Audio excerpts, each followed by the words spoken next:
Okay, guys, can you hear me? Please give me a notification if you can hear me. I think I finally got this thing figured out. Are we live? I've got the screen covered up right now because I wasn't exactly ready. Okay, thank you, guys. Give me about 5 minutes, and I'll open the camera while you're waiting.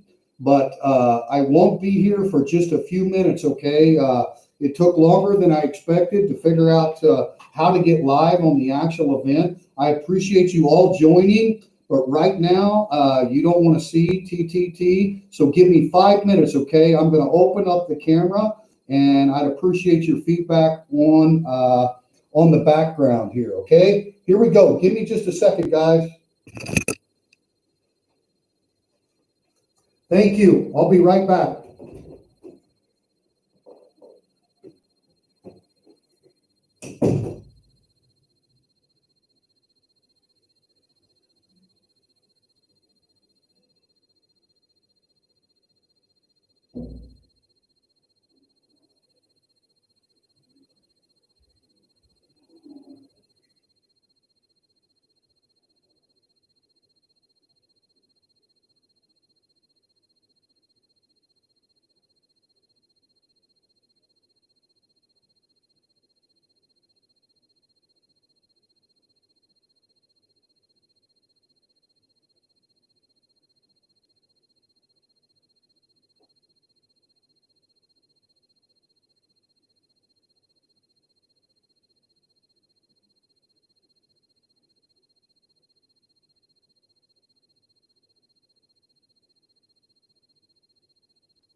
Sorry, guys. I'm almost there. I'm so sorry.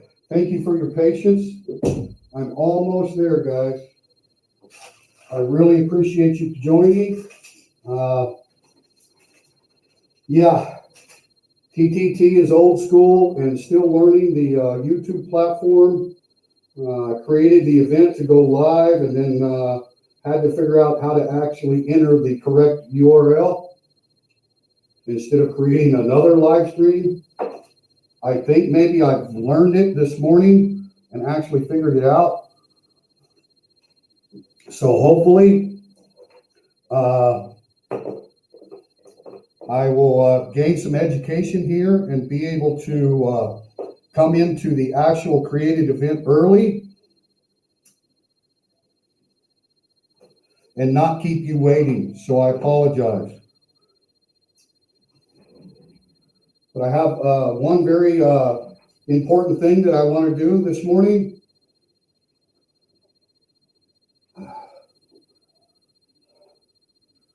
Good morning. Sawadee-ka. I want to say thank you to everyone watching and especially to everyone that has subscribed here to TTT, Teacher Thomas Thailand YouTube channel. I've had so many gracious, encouraging comments on the recent vlogs, and I just want to say thanks to all of you. Special thanks to the subscribers who were following my channel early on in its infancy, and an absolute special thank you to, in no particular order, I'm going to go the way that I traveled. I want to say thank you to Johnny. There is something happening in Hua Hin.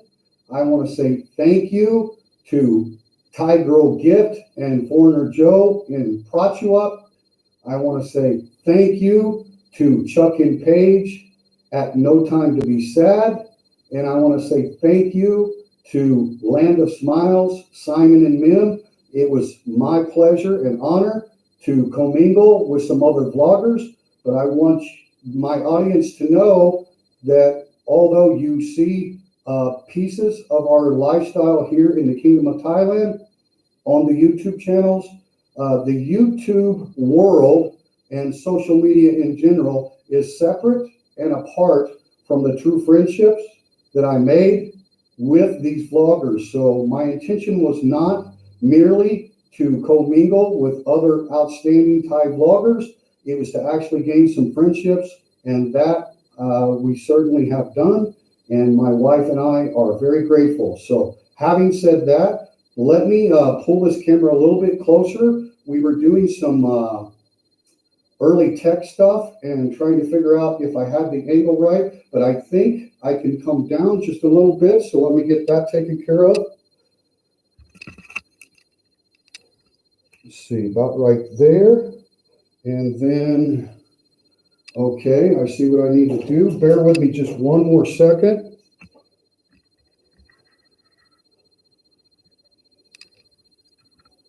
See what we got there.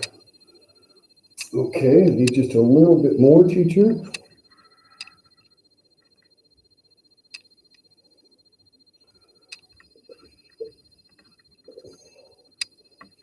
Okay, to my moderators, a little bit of my screen is cut off with the chat, but can you see these two gentlemen right here?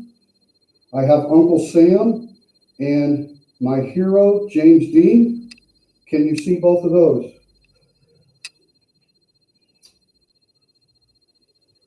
Thank you, Robert Mack. I appreciate it. Yes, truly, I have respect for every YouTuber. I may not agree with all of their content, but that's no matter.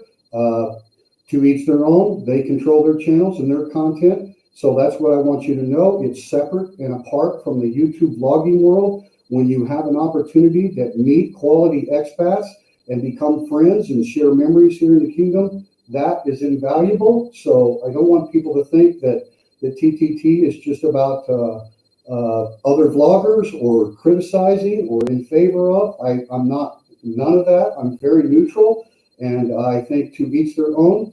and we all have the ability to control our channels and what we want to bring to the platform. So okay, thank you, Bad Badger. You can see both of these gentlemen. All right, to my moderators, and currently I have Badger and Robert Mack at Asia, and I may add some more moderators here in just a second. Let me look. Sorry, guys, still getting situated. Yeah. Okay, thank you all for joining. I'm kind of going back through the chat. I'm sorry that I won't be able to catch up with all that, but hello, everyone. Stepping out is in the house. Appreciate everyone for coming along. Let me get situated here, but I just want to tell the moderators that unfortunately we do have people that have something inside that maybe they're uncomfortable with themselves, and they like to blurb out some negative comments here on live streams. So I want my moderators to know that I have a code word. Okay, if you see something that you think needs to be timed out and was inappropriate, that's Uncle Sam. Okay, Uncle Sam gives them a timeout. All right, so you are in control, my mods. Please help me if you see anything negative or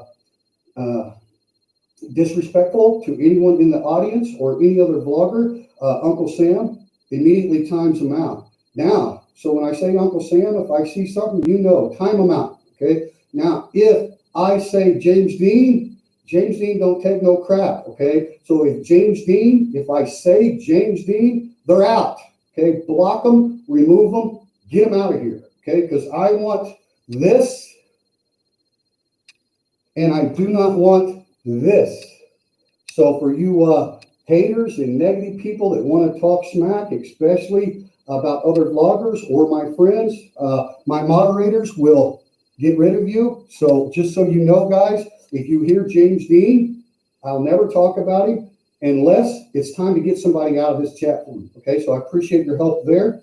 And one more thing. You see the rules here.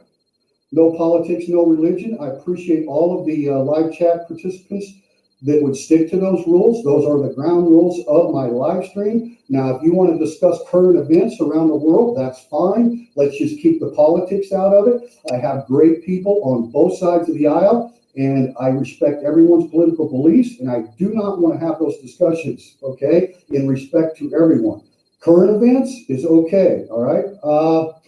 And then the final thing, and this goes with not only my live stream, but my vlogs, my entire channel. I think those of you that have followed me for a while know this to be true, but I just want to make sure that everyone knows what TTT's perspective is, being an immigrant here in the Kingdom of Thailand. So these are the two rules, and this one is the platform that cannot be broken, okay? So let me show you that right here.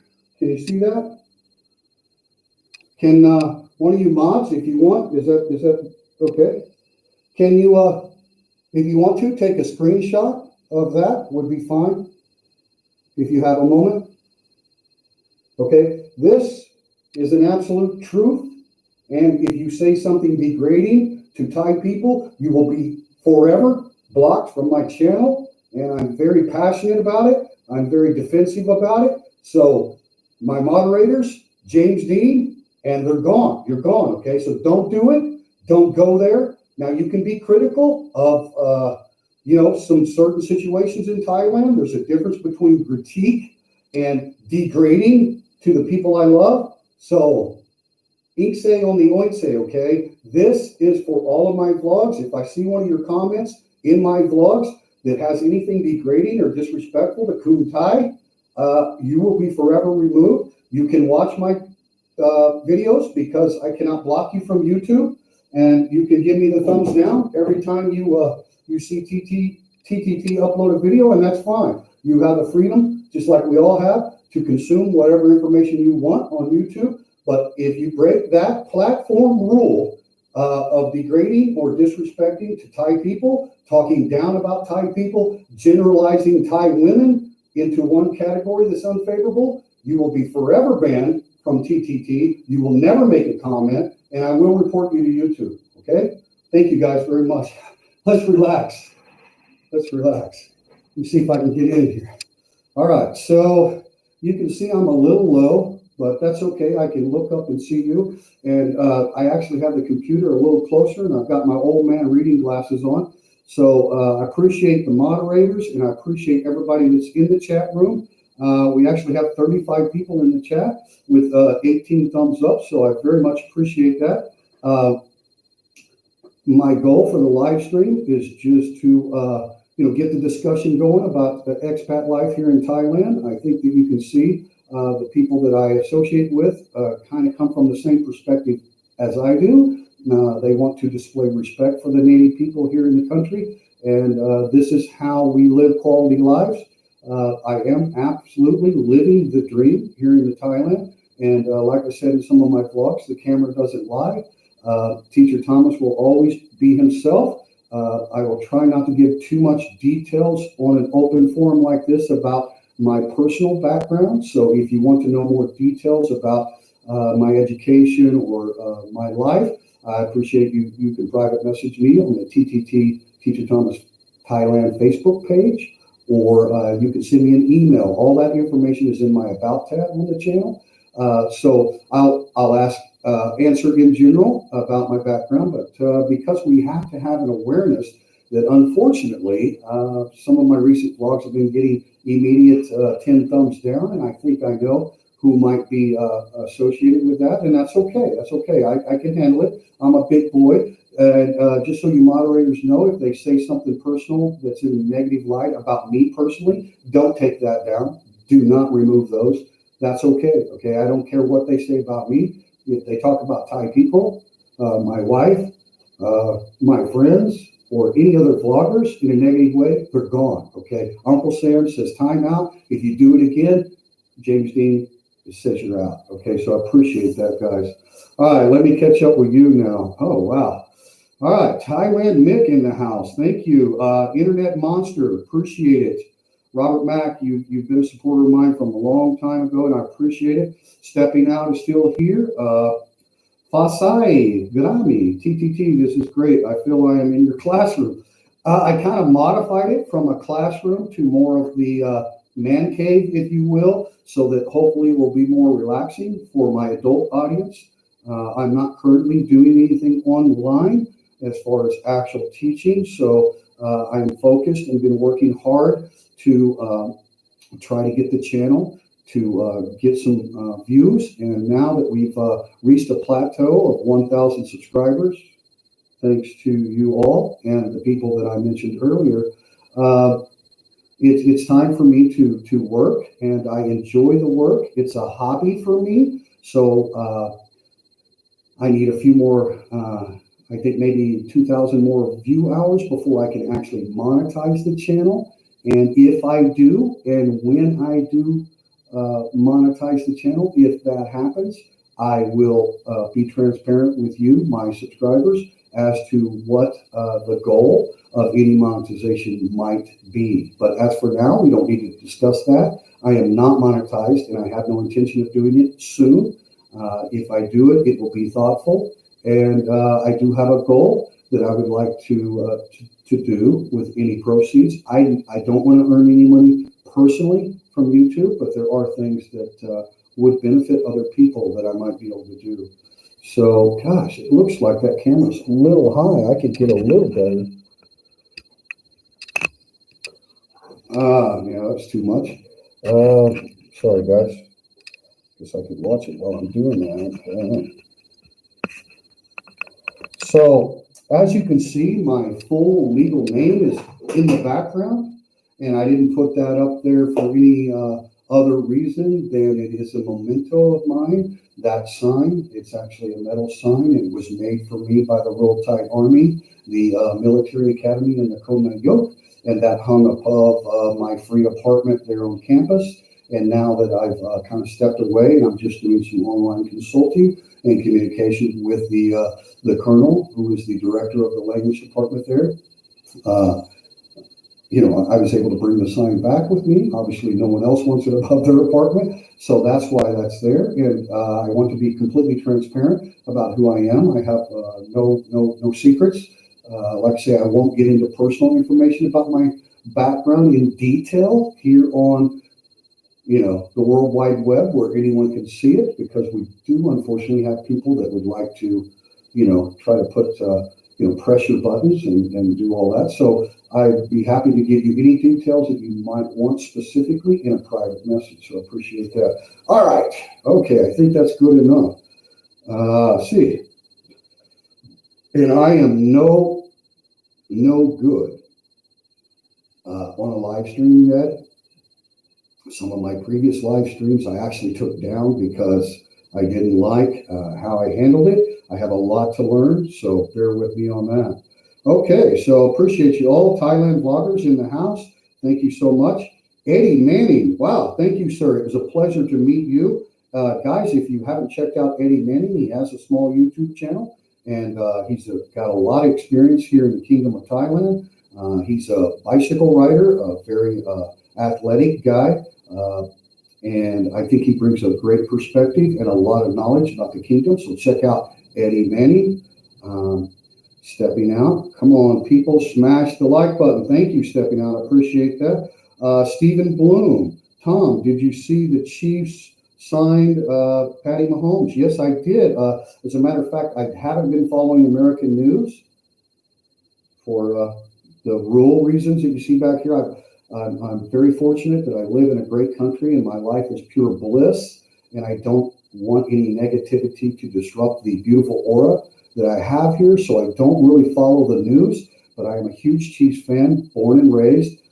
Remember watching the very first Super Bowl win when I was a kid, laying on the living room floor, watching a big old console, the old console TVs, if you remember those. But someone did send me the information in one of the comments on a recent vlog about the contract deal with Patty Mahomes. He's a Texan. He's an excellent young man, not only an outstanding athlete. I'm so happy that he has decided to stay, hopefully his entire career with the Chiefs, but the 10-year deal is exciting. He has had a huge impact on our city. The work that he does off the field in the city is incredible. So yeah, thank you for that. Let's go on down. Bad Badger, Robert Mack. Oh, thank you. Any of the mods that want to post up anybody's channel, I appreciate it. You know the people that I associate with and that I like. And if it's someone that's new to YouTube, and I'll trust your discretion on that. If you post them up, I'm going to be happy for other people to be able to visit their channels. At Stephen Bloom for $500 million. Okay, I missed part of this, guys. I'm sorry. I'll try to catch up here. Let's see. Well, the angle is what it is. I may be able to improve that where I can get it lowered and still get you the background shot, but that's okay. Sometimes the less that you see of the old man, the better. Hello, TTT from Pittsburgh, PA. Sawadee. Good rules. Oh, no, great rules. Thank you, Jeff Schwartz. Appreciate that. Neil Mingle. I'm probably pronouncing. Good day from Australia. Hey, high five, mate. Love you guys. Found you through Johnny. Wow, Johnny, there's something happening following some of the other USA for like Chuck. You are friends with. I think you are awesome. The old man glasses should be helping, but let me get a better tilt on that. There we go. Thank you very much, Neil. I appreciate it. Pasai, anyone hearing a hissing? Are we having a hissing? I've got one ear that's plugged up right now, so no, all good on this end. Okay, Badger. So yeah, it may be on your end there. Me Brain, yes. Robert Mack, thank you. Mr. Mitch, as mod, please consider that. Thank you. Okay, I will. I know he's an outstanding moderator for Foreigner Joe. Mitch, are you still in the house? I'll catch you here in a minute. Thank you guys for stopping by. Yeah, you can never have enough mods.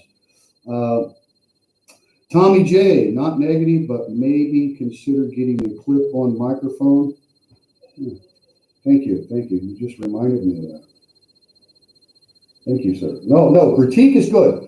Guys, don't get me wrong about negative comments. Critique is very different than criticism.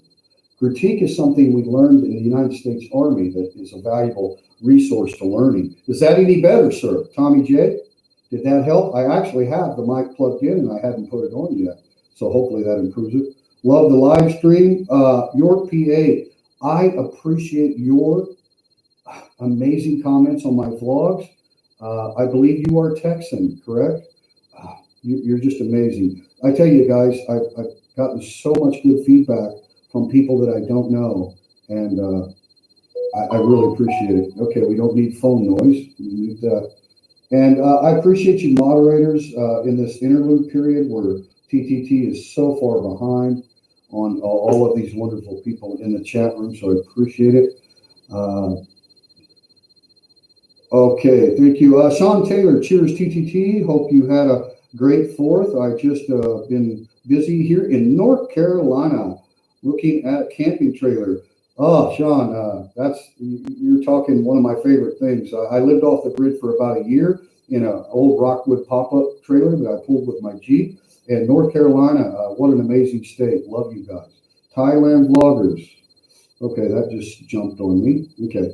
At Tommy J, yeah, we encountered the sound problem in the tech check. TT has clip, but couldn't get it working. TT is going to consult some tech people tomorrow. Yes, I'm going to take my computer down. I may actually have to invest in a better sound system for the live stream, so I apologize for that. But I thank you, Thailand Vloggers, for giving me a tech check this morning. TTT is very old school. I was born in 1964, so I'm the very last of the baby boom generation in America, and I got a lot of learning to do. But I do have a great computer man that updated my memory drive here on the computer, and I'm going to take it to him, and we're going to make sure we have it. So I hope you can at least hear me well enough for today's stream. It's like crickets. I hear it. No kidding. I'm not hearing a thing in this room. Now, it's concrete walls, so it's not the best acoustic you can hear. The air condition is on, but I apologize if you're hearing crickets. Sorry about that. We'll get better. We'll get better. I'm on it. Okay. Yeah. Thank you, Bad Badger. Doug Ho, hi, sir. A friend of Joe Green. You're a friend of Joe Green. You're a friend of mine. He's an amazing man. Thailand Mick at Robert Mack in Asia. Okay. Cheers, Bad Badger. Tommy J, sorry, buddy. I think Uncle Sam said we didn't like that one. At Sean Taylor, howdy, my fellow North. What is that? I don't know this word. Wait a minute, let me try it. Kakalakian? Okay, that's got to be a secret on you North Carolina boys. I don't know what that is. Cheers, Ernest. Hope all is well. Sean Taylor, Ernest, great. Okay, you guys talking amongst yourself. Bad Badger, retired in Thailand. Put your link up in the address. Thank you, Thailand Mick. There you go. Right there it is. Sean Taylor, continue fast beeping. No shit. I don't hear any beeping in this room. Wonder if it's a stupid microphone. Let me try. Can I plug in my, I don't know. Is anybody else hearing this beeping or this cricket crap? Nice. 1964 is the year. Same here. Born in November. I was born in September, so I got you by a couple of months, York, but we're definitely the same generation, for sure. I was the youngest of 9 kids. They call it the baby boom generation for a reason. Everybody in America was having huge families.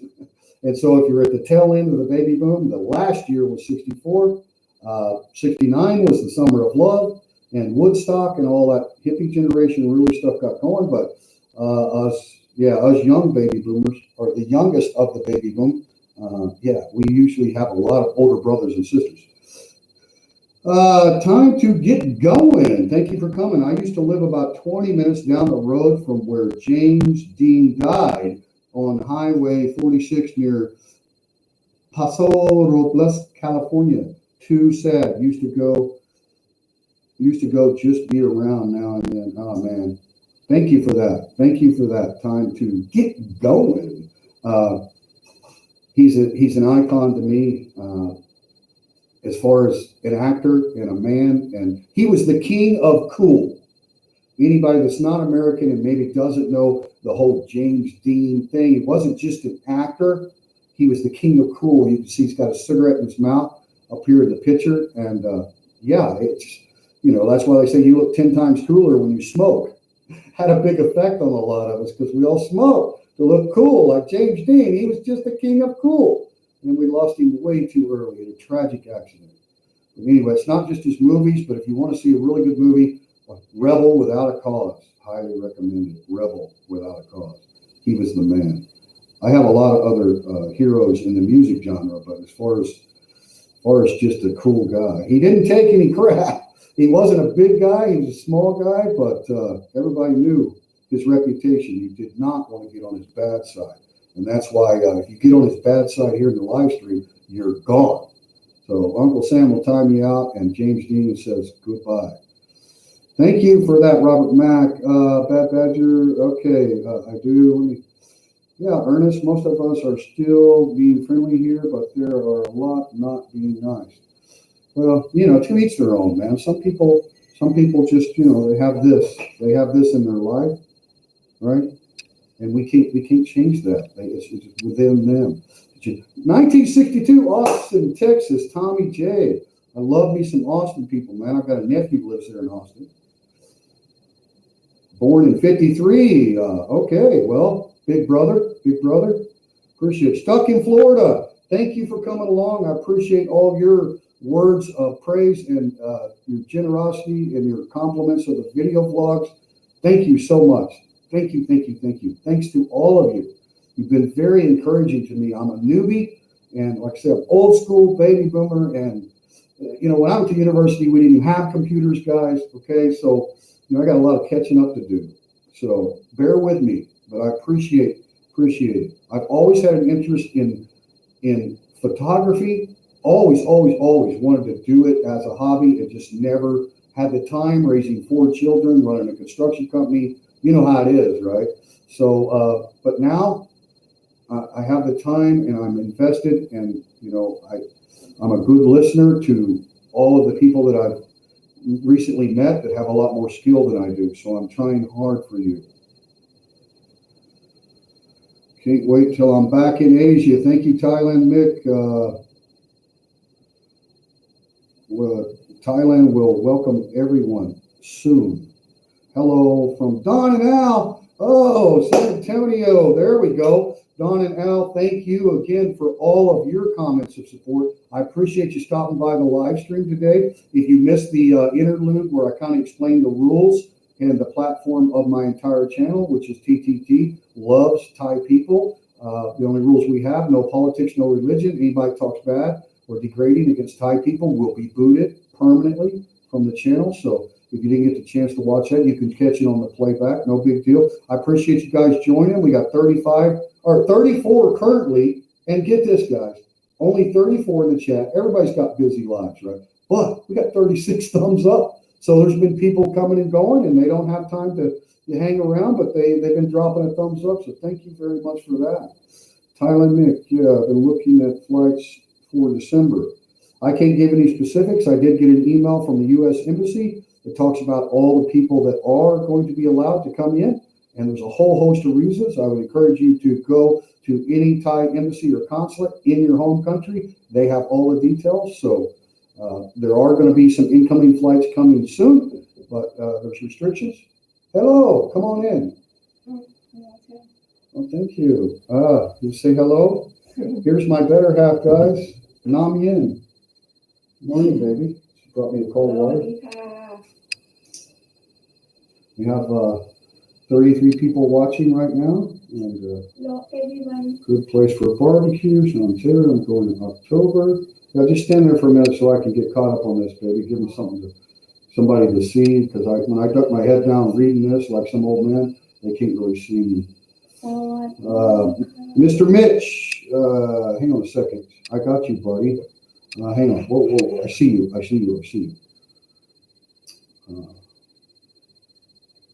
Mitch, you're now a moderator. Thank you for joining. If you're still here, you are a mod, sir. Appreciate you being here.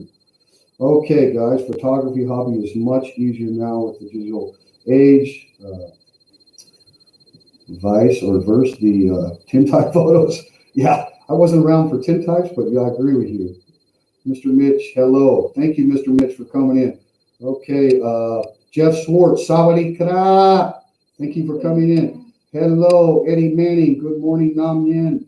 Remember Eddie at the resort? Eddie from England.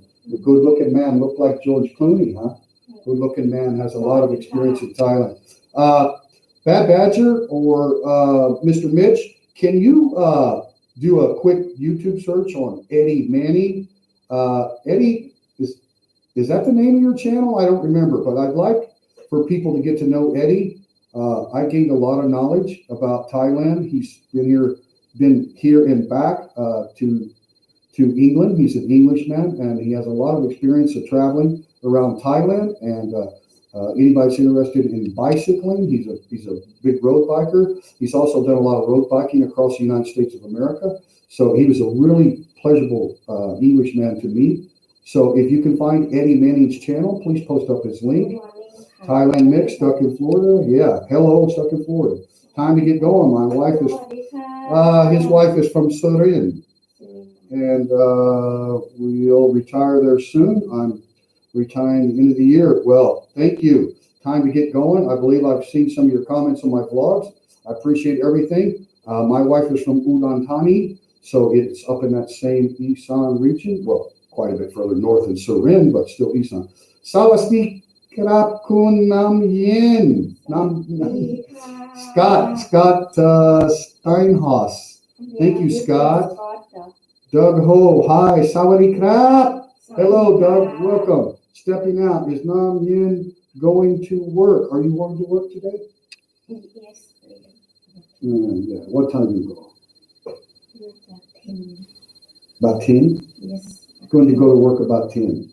And guys, Thai women are generally soft-spoken and kind of shy, so she does speak good English. It's just their way until they get to know you, okay? I know that I cannot speak too much. Right. Stepping out says, okay, got that. Yeah, she is going to work at 10. The stream just got twice as good. I agree with you, but I think more than twice. Yeah, she's a beautiful woman with a huge heart. She's got less sin in her entire life than the sin that I've forgotten that I committed. Let's just say that. She's amazing. Thank you. Thank you for that. Okay. Yeah. Okay. Let me see if I can scroll down here a little bit. Ernest T. Bass. I love that name. TTT. When do you hear about your permanent residency application from the that vlog that I did on that? I just extended my visa for the fifth time. So 5 full years. So now I'm eligible to file for what they call PRS, it's permanent residence status. I don't have any details on it yet, but when I begin that application, I think they open a window in October. I'm going to go for it. It's going to cost me 7,500 baht. I may be denied the first time because I don't have all of my ducks in a row yet, and I'm not as good at speaking English as they would like you to be, because there is a fluency test. So I may fail, but it's worth a try. And I'm going to do it without an attorney if I can. Okay, Shanti. Yes, and no.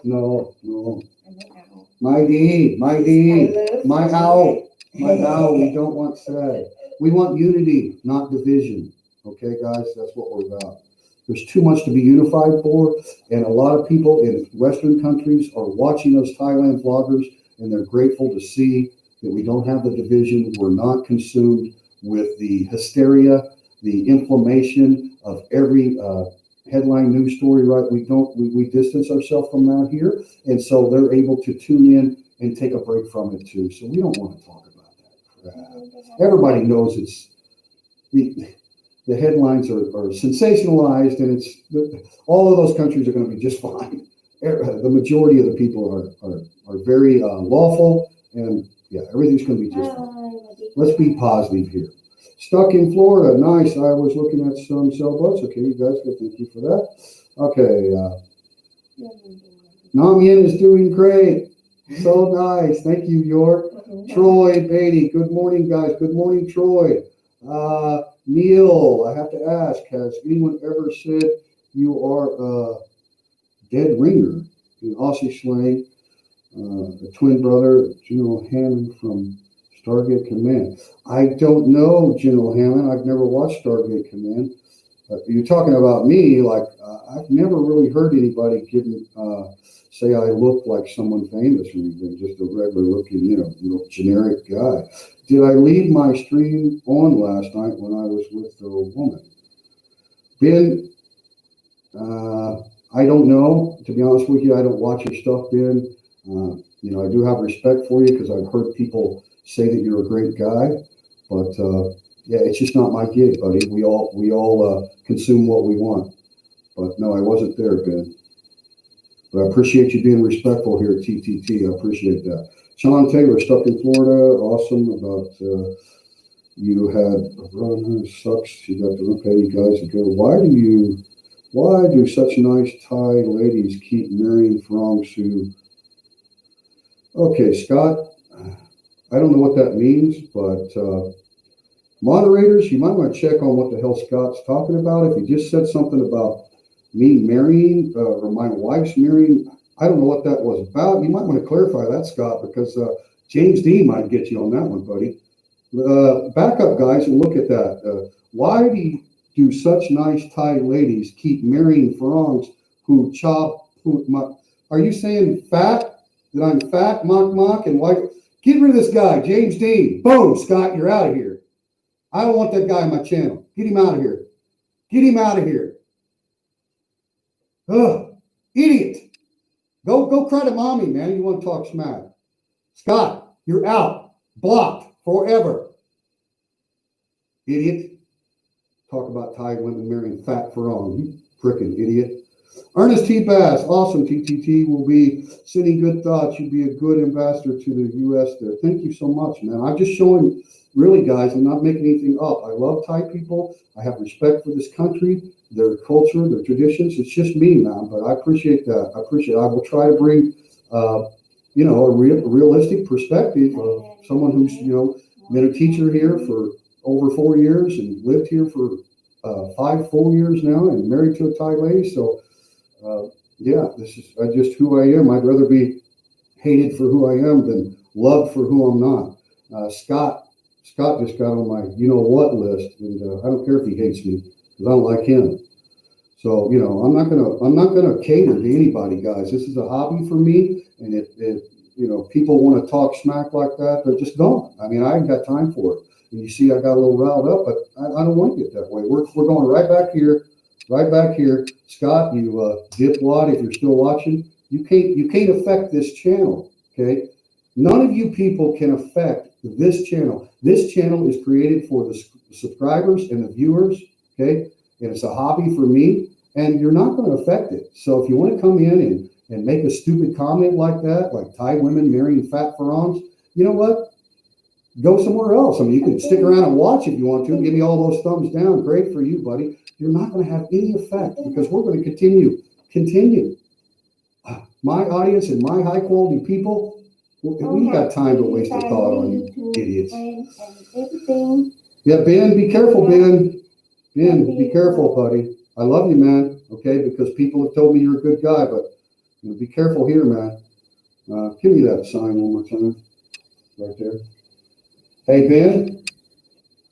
This is my platform on all of my vlogs and my live streams. This is an absolute truth.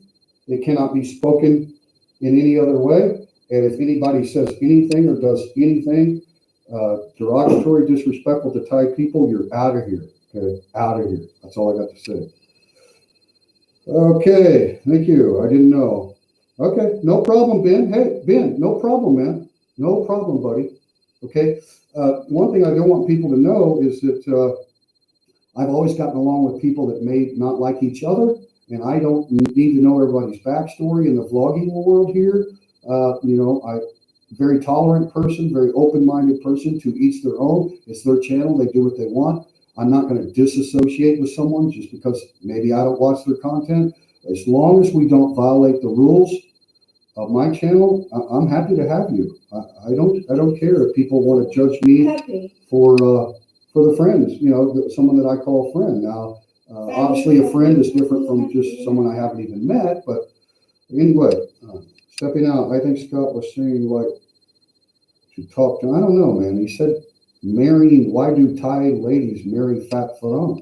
No, man. Chop, chop, mak, mak. Man, a little bit. But he said, why do all Thai ladies marry? I don't know. Okay, well, you know, it's up to you, mods. Like, if you want to, you know, if you want to if you want to go ahead and bring him back, unblock him, and let him clarify. But I didn't like it. I didn't like the sound of it.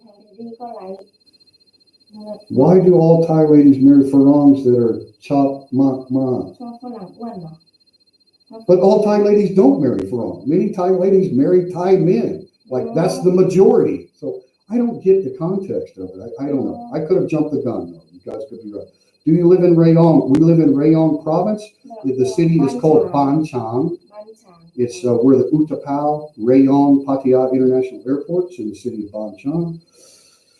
Thomas Redmond, hi from Ireland. You're hitting the ground running. Well done with your channel. Thank you so much, my Irish friend. My mother's from Ireland. All of my forefathers on my mother's side were Irishmen. Her maiden name was McKnight. And my father's side is from England. So my bloodline's fighting with each other, right? Irish and English. Tom Bernard. Okay. Whatever. My mods will take care of it, guys. I'm sorry if I jumped the gun on Scott, but I mean, I don't know. I didn't understand it. I could have misread it. I think you're just jealous because you're living the good life. We love you. Ha! Thank you, Don. Thank you. That's kind of how I took it. I don't know. I could be wrong. Greg Rules. Just say Greg Rules. Who the hell's Greg? Chugsy. Be careful, buddy. Be careful. My mods are not going to play around. Uncle Sam's waiting, and James Dean's got his back. So, Troy, you're in Rayong City. Well, you know where Ban Chang is, then. You know really well. He knows, yeah, not far. We're on the west end. We're close to the Chonburi province, near Satahip. TQ in the house. Hi, TT and everyone. Just joining the chat. Kakumaka, TQ. Great couple, a man and a woman. I believe currently living in Texas. I'm sorry if I don't remember exactly. I think so, but yeah, thank you for joining along, and I appreciate your support of the channel early on. Hi from West Michigan, right on.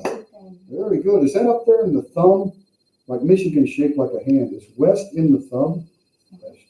No, it goes like this, doesn't it? I don't remember, but I love Michigan.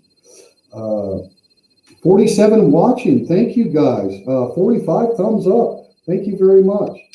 46 like. Thank you. Hello, Yen, TQ. Yeah, they add you online on the Line app. I don't want to say their name, but you know who they are. Twitchy. Hello. Okay, I'll take care of that one, guys. Chugsy. I don't want that here. Okay. I don't want that here. Twitchy, if you're watching, somebody brought up your name. I didn't. Okay. I lost all respect for you, brother. Okay. You're a fellow Kansan. I don't want you. I don't want you part of the channel. I'm sorry. I mean, I respect your skills, and you're great at what you do, but you've been talking really bad on my friends, man. I can't do that. I don't want that guy's name. I may have to add that word, all of those words, into my default blocked words. Guys, I can't have it. Chugsy, do not compare me to him. Okay? We are night and day different. Watch that one, mods. Watch that one. Anything about that guy I don't want on this channel. There are people that I will not associate with, and he is one. So, Greg, if you're watching, I'm sorry, buddy, but I've already seen and heard out of your own mouth of my friends, and I can't do it, man. I can't do it. Your audio is not great, difficult to hear you guys. Sorry about that, Zoo. I've gotten other people that say it's okay. You might want to check your end. Guys, sound check again. Are we losing sound? Great idea, going to prop you up, getting together with Joe and Chuck. Thank you very much, stepping out. Joe and Gift were great hosts. It was a pleasure to meet Chuck and Paige. Absolute pleasure. You got it. You got it. Thumbs up. Detroit side. Oh, thumbs on Detroit side. Okay. Hey. Here's a shout out to Badger Bob, another respectful channel. I'd never heard of Badger Bob. Okay, thank you. Enjoy your video with Chuck, Paige, Joe. Thank you very much. They're excellent bloggers. They know much more about this stuff than I do. You need to invest in decent microphones, Scott. I will, Alexander. We missed that. You missed that earlier. We're talking about, I'm going to take my system to my computer man, and we're going to get that hooked up. But I appreciate your feedback. I really do, Alexander. I appreciate that. I know. It's not that great. I do have the mic clip on. Let me scroll down. Am I all caught up? Okay, yeah. My wife is from Peachit. You know where that is? Mm-hmm. Peachit. Can't wait to go back to Thailand. Zoo, Thailand will welcome you with open arms. Can't wait till you can get back here. Eddie Manning, TTT, you can sing, play guitar, and entertain us anytime. Great stuff on 4th of July. And at the Lost Resort. Cheers. Thank you. Thank you, Eddie. I appreciate it. My singing's got a lot to be desired, and I need to get back in the practice of playing the guitar more often. York, PA. Haha, you'll get all the BL. You get all the BL. If you had an opportunity to live anywhere in Thailand, where would it be and why? I would choose Ban Chong Rayong, Thailand, on the eastern seaboard of Thailand. And why is because it's a perfect beach town. It's not too big, but it's high tech, because we have the Utapao Airport, which is being expanded. We have the high-speed rail that's going to be arriving at the airport as well. All new terminal. Everything's going to be completed in about 4 years. It's a smart city. They're replacing all of the street lights with solar cell. There's beautiful gated communities everywhere. And it just happens to be in between, Pattaya City and Rayong City. Little closer to Pattaya City now that they have the brand new motorway, Highway 7, that just opened up. But what normally happens, you get a lot of tourists in Pattaya. Everybody knows, international tourist destination. And then a lot of times, if they're in Pattaya and they want to go to an island or something, they want to go down to Rayong, east of Rayong City. We're west of Rayong City. Go east of Rayong City to an area called Ban Pay. Ban Pay has a big pier, and then they can go out to an island called Koh Samet.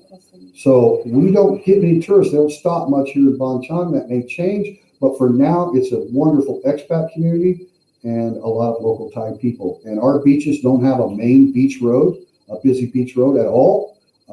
There's little finger roads that you go down at the beach, and then you kind of like drive into little city park areas and stuff and park, so there's no busy traffic while you're at the beach. It's very unique. You can go back and watch why we chose this area. I did make a video on that. Thank you for the question. Robert Matt, Gary Holiday. Gary Holiday, hello. Thanks, moderators, for welcoming people as they join the stream. Appreciate it. Pat Badger, sorry. Gary Holiday, it's okay. Still good. Be right back. Mr. Mitch, no problem. Come in and go as you please. Sorry, I meant to say you will get all of the blog bugs worked out shortly. Yes, York, I will. I'm learning. Every day I learn something new. Mr. Robert, have paperwork, nightmare for entry, but have to do it. Gary Holiday, I appreciate if you, when you guys do re-enter, or when you do go to the embassy or consulate in your area and you find out the details of what you have to provide to enter under the new guidelines. The emergency order has been extended till July 31st. So we are still under emergency here in the Kingdom of Thailand, which means there's a large granted authority to all the governors of each province to initiate immediate restrictions on things. So that emergency order will continue as of now to the 31st. And the aviation authority is the one that's controlling the list of people that are allowed to enter and what reasons. But when you guys do it and have firsthand knowledge, I appreciate you send me a summary in the email. You can go to my About tab on the channel. There's my full email right there. Send me, a summary of your experience, and I'll be sure to share it so that we have firsthand information on that. You're a good man, Scott. I like you a lot. Best wishes to you and your lovely wife. Alexander, that's just so sweet. Thank you so much. Dong Ho Pun Kren. Hello, everybody. Kap Kun Kap. Manilao, Kakuka. Guys, I do have still, majority of my viewers are Thailand. Now, a lot of those are expats in Thailand, but the Thailand base of viewer in my analytics is still majority Thailand, second, United States. Third, I believe, is Canada. Then we have the UK, Australia, and on down the line. Got a lot of India viewers. And just so you moderators and other people that are watching are aware, I have my boss is also a subscriber to the YouTube channel, and he may not be in the chat group, but he may be watching. He's the colonel in the Royal Thai Army, and he's the director of the Foreign Language Department at the Academy. His boss, which is still my boss up the chain of command, is a 3-star general, the dean of the Academy, and he may be watching. So there will be people in the audience that we may not see in the chat group. We need to be aware of that. So that's why I do this no politics, no religion, and that includes Thai politics. I don't want to hear it. I don't want to hear for or against, okay? We don't need that here. It's a neutral channel. So I appreciate everybody being aware, and specifically being aware of the ladies. All ladies from all over the world are high priority for me. I will control my language because I'm aware that there's ladies in the house, and Pugin Thai, Mikarot Makmak. So I have a lot of respect for Thai women and all women. So we want to be aware that, you know, we have an audience that we don't know for sure, and then the video is going to get more playback than it does actual live viewers that can come and go. Everybody has lives and they're busy, so I appreciate people stopping by.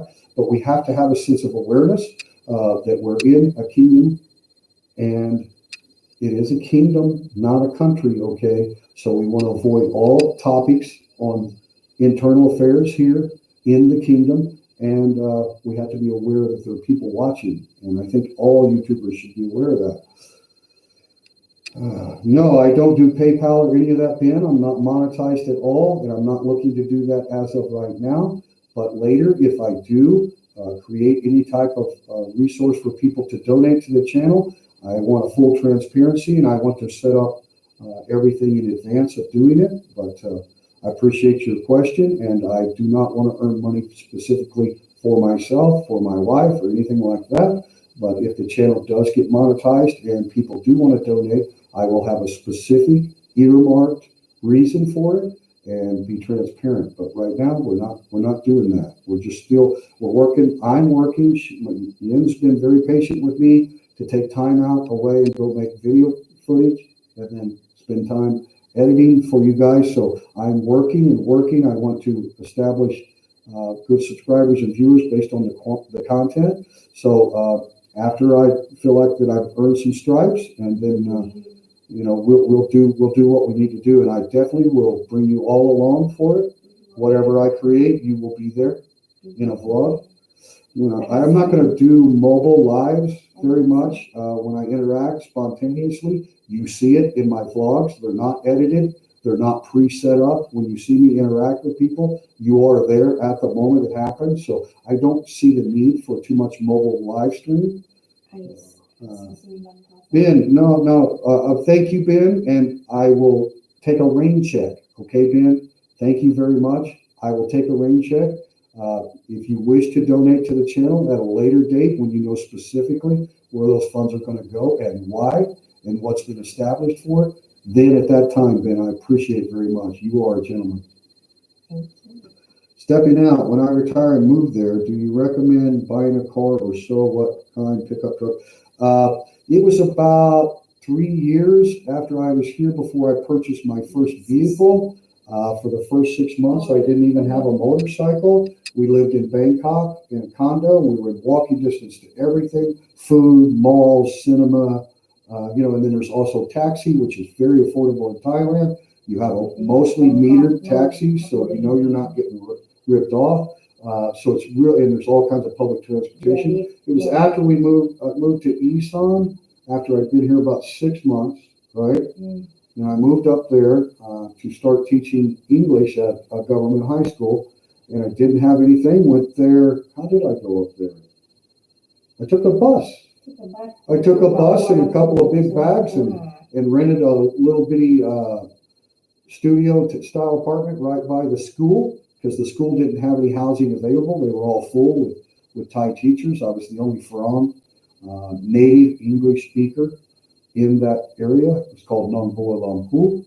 And so I went up there and taught, and then they loaned me a bicycle so I could go from the school to the apartment. That was my first set of wheels, was an old bicycle, and it worked just fine. It was good for my legs, but unfortunately, my feet are horrible. They hurt constantly, like walking on glass. So I have very, very bad chronic pain in my feet, especially. I never wear socks if I can avoid it. But so I bought a secondhand motorcycle, an old Honda Wave, paid like 10,000 baht for it, which is $300. And then from there, bought her a new new scooter. It's called a Honda Scoopy. Always want to say Scooby, like Scooby-Doo, but it's a Scoopy. And they're fully automatic, really great. So her and I can go 80 kilometers per hour on that Scoopy. I mean, they're not mopeds, okay? They're very stable scooters. And then we bought our truck 2 years ago, and we bought a Toyota. It's called a Hilux. They don't have that in the United States, so it's kind of like the Tacoma, only it's the working man's Tacoma, they say. And I don't know why, but the United States does not allow the import of the Hilux model. It's a diesel, 6-speed manual transmission. It's got an eco mode, very good on fuel, with the manual. And I like a manual in a pickup truck. It's just a rear-wheel drive, not a 4-wheel drive. Thank you for the question. All right, I think I'm way behind here, but let's go. No, okay, I'm all right. Thank you, TQ. Congrats on new subscribers. Numbers are growing up. Well deserved. Thank you very much. Yes, admit. Thank you. Much respect to all military. Thank you, Tommy J. Jeff Swartz, TTT. It was good to see you. Helping Joe out with the puppies. It was my honor. I did nothing. As a matter of fact, when I parked my truck there, Yin and I stayed away because they were having to trick those puppies with some food that they weren't going to give them, obviously. So we just stayed way back out of the picture. And then after they got them ready to go, all I did was drive, man. And it was a pleasure to be there. I was made about a short minute video. The title is called Thailand to Eliminate Rabies by 2020, because that was the original goal of the project. It was created, I believe, in 2017, the very infancy of the royal project by the princess Putongdong. Julaporn. She's King Rama IX, his late great majesty, his youngest daughter, right? His youngest daughter. So he has 4. She's number 4. So he has the son, who's the king now, King Rama X.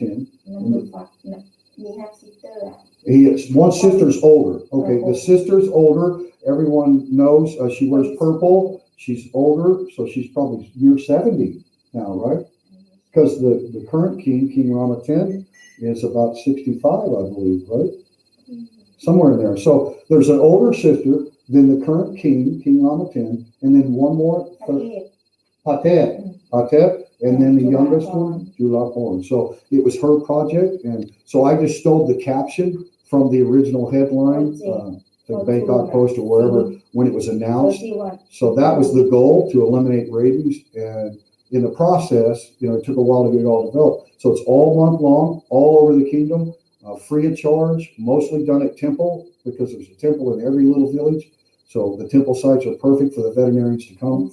And it's all animals, not just dogs and cats, but like any animal that needs a rabies shot that you might have that's legal pet here in Thailand. So that the rabies shots, and then they're also doing the sterilization, the spade and neuter, to help control the soy dog population, as everyone knows, is a big issue in any Buddhist country, because in Buddhist culture, you don't put down dogs.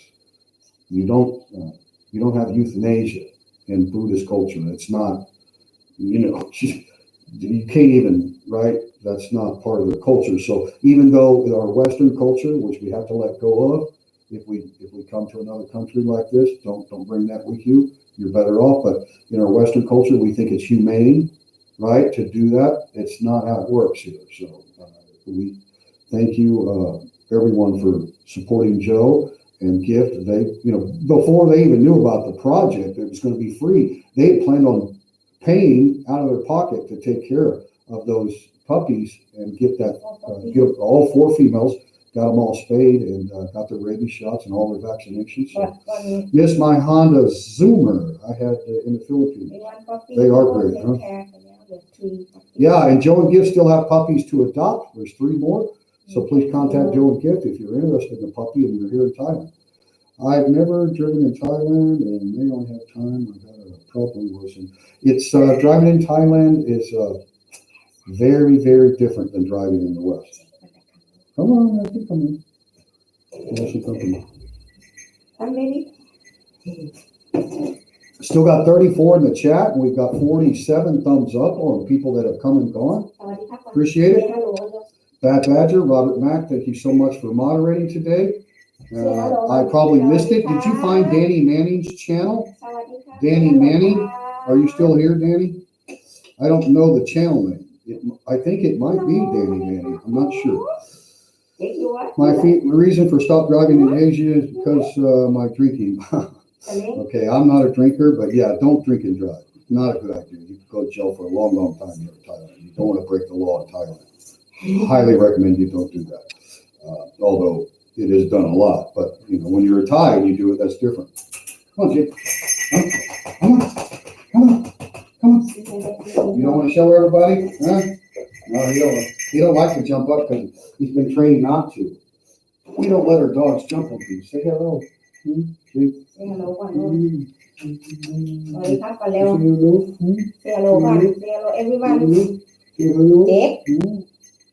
oh, mommy's baby.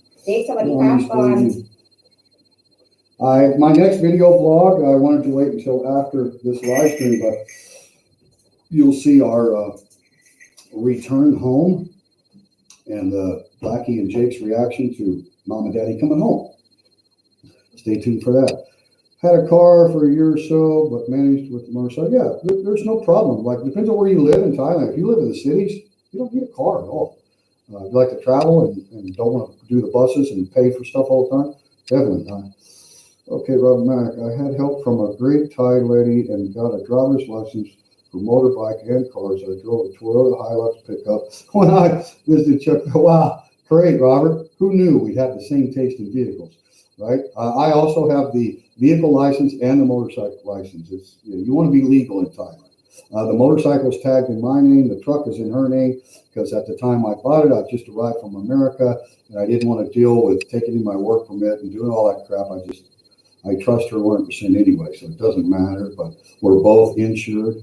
We're both fully insured. And yeah, the big Blackie number 2, the Kawasaki Vulcan 900cc, belt drive, water cooled. It's in my name, and yeah, you got to stay legal in Thailand.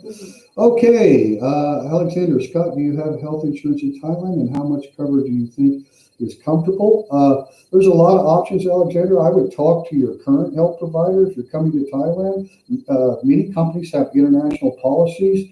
I had a policy with Cigna for a while. I had $1 million US worth of coverage. I didn't buy any outpatient coverage because it's so cheap just to go to the clinics here if you got the flu or just random stuff. That you don't need any outpatient care like insurance. So just hospitalization. I had $1,000 max, and it cost me about $3,000 a year. That was through Cigna, but I'm not recommending Cigna because they weren't good at customer service. And yeah, I currently don't have that. I had insurance through the Royal Thai Army for a long time. And I don't know, maybe my card is still good. We basically just let the contract expire. As everybody knows, classes didn't start. The school break, summer break here is March and April. So there's no classes in March and April, right? So we had already committed to staying here in Bon Chong. It's only 2.5 hours to drive to the academy. And I only work 12 hours a week for the academy. That's all I've ever worked. So all you haters that say I'm working full time while I'm drawing my Social Security disability, go eat snuff because you don't know what you're talking about.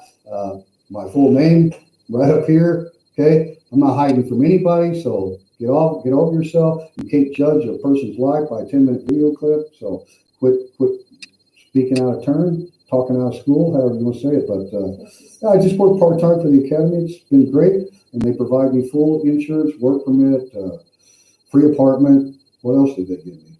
Anything I wanted, basically. And I'm still their lead professor for the elective English course. But classes started late in May, so we just didn't bother. And I actually got a local guy that I knew in the village to take over the hours that I was working, but most of it's done online now. So basically, I just needed a break, and I took a break, but I still talk to the director of the department daily. We're friends, and we're initiating the new American Standard Curriculum. And the onboarding company is coming from Texas that already came and did the evaluation last year. We hosted them for the eval. All of the Americans came. It's an official company. It's all they do is travel the world and implement English second language curriculum. And we had a hodgepodge of stuff from Cambridge to online stuff. We had a lot of resources for our English department, and the new director, the colonel, who's probably watching, Sawadee Ka, Noon. He's very, very dedicated to improvement. And so now we've got all the curriculum, and guess what? The onboard team from the United States, from Texas, couldn't come. Why? We all know why. So yeah, it just gave me an opportunity to take a break, but I'm still heavily invested with the academy as a part-time employee. Part-time, perfectly legal. I can work up to 20 hours a week, you haters. Okay, I'm not catching up with everybody. It's been bad time already in the East Coast. Sorry about that. I hope to bring you this, regardless of what's going on wherever you are in the world. And I want to say good morning from Thailand, good evening, United States of America, good afternoon to everyone in Europe. I believe it's, no, there's 6 hours. I get confused. But anyway, good morning, good evening, good night, good afternoon, wherever you are in the world. I love all nationalities. We have many, many expats here in Thailand. A lot of people talk about Farang, Farang, Farang, Farang. Farang just means white-skinned foreigner. There's a lot of non-Farangs, Chinese, India, South Korean, people from all over the world that choose this as their home, or at least a second home, right? So we have an excellent expat community of many diverse backgrounds and nationalities, and I have all in my audience. So this is not a Farang channel. It's definitely not an American channel, like some of the comments I get. Oh, all of you Americans are just doing like we're all in collaboration or something. No, it's an independent channel. The people that control this channel are the subscribers. The audience is, this channel is for the audience. So it's not about any single nationality. We want unity, not division. If you want to talk about current events and it happens to be that, it's okay. You can drop that comment and I can be sympathetic for you, and we all are, but we want to bring joy to everyone. Labrador. Yeah, we had a rescue dog. Blackie is the mom. She's the little bitty one. She won't come in. Blackie is the rescue dog that I rescued when I was living alone in Isan. When I first started teaching, she was still in our condo back in Nonthaburi. How do you say it? Nonthaburi. It's just a suburb of Bangkok. So she was still at the condo, and I went up there, and we were making a transition to move to Isan, but I had to, I went for the interview and took the job, and it was also part-time for the school. High school, I worked, I think, 16 hours a week. So I've always worked part-time. I'm not a full-time employee here, and currently I'm not an employee at all, technically. Well, kind of actually I am. I'm just not actively working. I love the dog. Beautiful dog. Yeah. So anyway, while she's here, lost my train of thought. I rescued a dog, just a soy dog, black dog. I could tell she wasn't very old. She was very intelligent the way she carried herself. She didn't like people. It took me 2 weeks to get the food bowl from way out in the yard where she would go eat to all the way to the threshold. It took 2 weeks. Finally got to pet her, right? Literally, true story. Finally got to pet her sitting on the porch. Set the food across the threshold at a later point. She entered the home for the first time. I shut the door because it was dark, and she slept in the house for the first time. She never moved. She never took her eyes off her exit. And now she prefers not to get her feet wet. So she's been cultured. She's no longer a soy dog. She's our baby, and she was pregnant. I didn't know it. She had 8 puppies, and Jake is the firstborn, right? The very first one to come out. Jake No, they was have number one. number one. Was They have something for something. oh, they had the white socks. Yes, Okay, and Jake was number 2, right? The second baby. number 3. Jake was number 3. And Lily, same Jake. Yeah. I So she had eight puppies, right? 8. And we gave all the rest of them away. They had good homes, everything. So everything worked out great. But we kept Jake, the third born. Jake is her son. And his father would come around. He's a big old golden lab with big old jowl, wide body, big old golden lab. And yeah, so Jake is definitely half lab. And then Blackie, I don't know. She is highly intelligent, whatever she is. She is brilliant. And she will outrun Jake. She's like a little bullet. And if Soy Dog wants to fight, Jake has been held by her since he was 1 second old. Okay, he's a baby. He's never been a soy dog. He doesn't know how to fight. He's got a mean bark, but Blackie will get on him. Blackie is serious business. He have hurting head and Oh, yeah. fighting. Okay, guys, I'm going to take a quick bathroom break. How long have we been running? 1 hour, 21 minutes. What do you guys want to do? Okay, I really need to get back to this. Okay, yeah, Labrador, beautiful doggy. What's the name? So the one we adopted, the rescue dog, her name is Blackie. She's solid black. And then her son is Jake. And I like the name Jake for a dog because I don't know if you've ever heard the song. When I die, no, if I die before I wake, feed Jake. You know that song? Okay, yeah. Sleeping order. Oh, I go. Now I lay me down to sleep. I pray the Lord my soul to keep. If I die before I wake, feed Jake. Just give this boy some food. So that's why he got his name, because I love that song. It's about a dog named Jake. Okay, cheers, TTT, and everyone. Sean Taylor, front for a shot. Thank you for coming, Sean. Stepping out, you had a great vlog with Simon about this resort. I enjoyed it. Thailand lovers, I love dog content. Plexiava. Love that name. How's the weather there? It's summer all year long in Thailand. There's 3 seasons, hot, hotter, and hottest. And right now we're kind of in the hotter. The monsoon season is shortly to come. We're in the rainy season, but not full-blown monsoon yet. That's coming.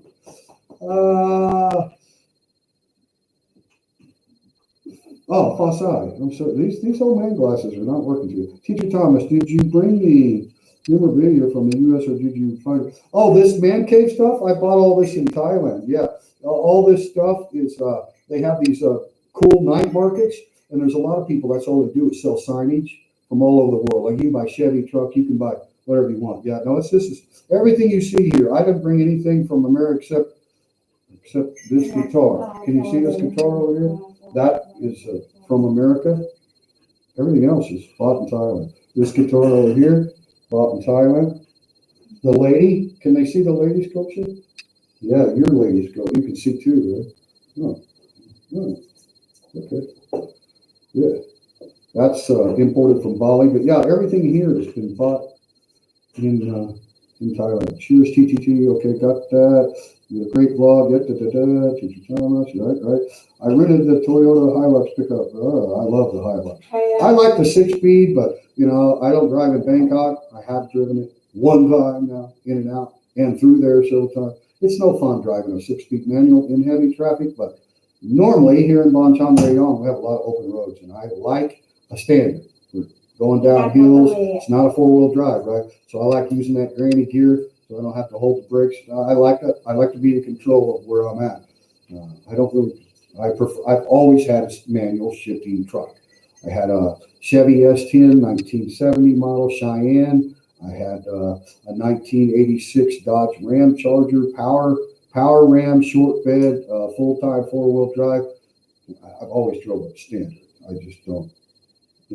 Pickup truck and automatic, to each your own. I understand why people want an automatic, but I just have the joy of learning how to shift with the left hand was really really weird.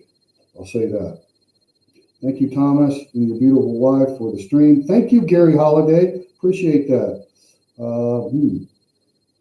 are we? Did I just TT said it was okay to post?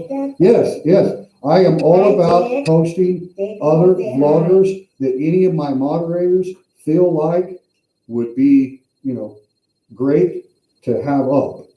If they think it's iffy whether TTT would want to be associated with that particular vlogger, they won't put it up. So don't worry. If you see another vlogger site come up, check them out. Just go check them out. Subscribe. Why not? Why not? Watch what you want, right? Watch what you want. Hi, Jake. Yeah, Alexander, I have a golden Labrador. Her name is Lexi, honey. Love her so much. She's a darling. That's awesome. Stepping Out has a channel. Stepping Out also has a channel. See, Stepping Out. I'm sorry, buddy. I'm behind on that. You can tell I've been busy with my own stuff lately, but yeah, that's fine, Robert Mack. Anybody and everybody that you guys know that are cool, right? If they show a lot of disrespect to Thai people, or there's drunken episodes and stuff, and, to each their own. But as long as their channel's not, Mongerville red light stuff, then you can post them up. And I even know some single guys that have some really good channels. I'm not opposed to anybody doing whatever they want, but just as long as they're not disrespectful to Thai people or defamation against the kingdom, I will not tolerate. I don't want any of those guys associated with me. I don't think there's many of them out there. Brianna, you already do. Internet, but I'm a funny channel without being mean. Okay, I'm all caught up. Guys, I'm going to take a break. There's 23 in the chat. I will come back and at least play you one song before we close it out. And this song is going to be dedicated to Joe Green, my new friend. So give me a second to go to the restroom. You want to sit here for a minute? You can read. Huh? They may ask you a question. Sit down, baby. You can sit there. You don't want to? No, I okay. Can't go make breakfast. You want to go make breakfast? Okay. Well, shit. Guys, what do you want to do? You think we should close it out or what? Gotta check out now TTT. My Thai wife is just getting home. Hey, thank you. Time to get going. Thank you for coming in, buddy.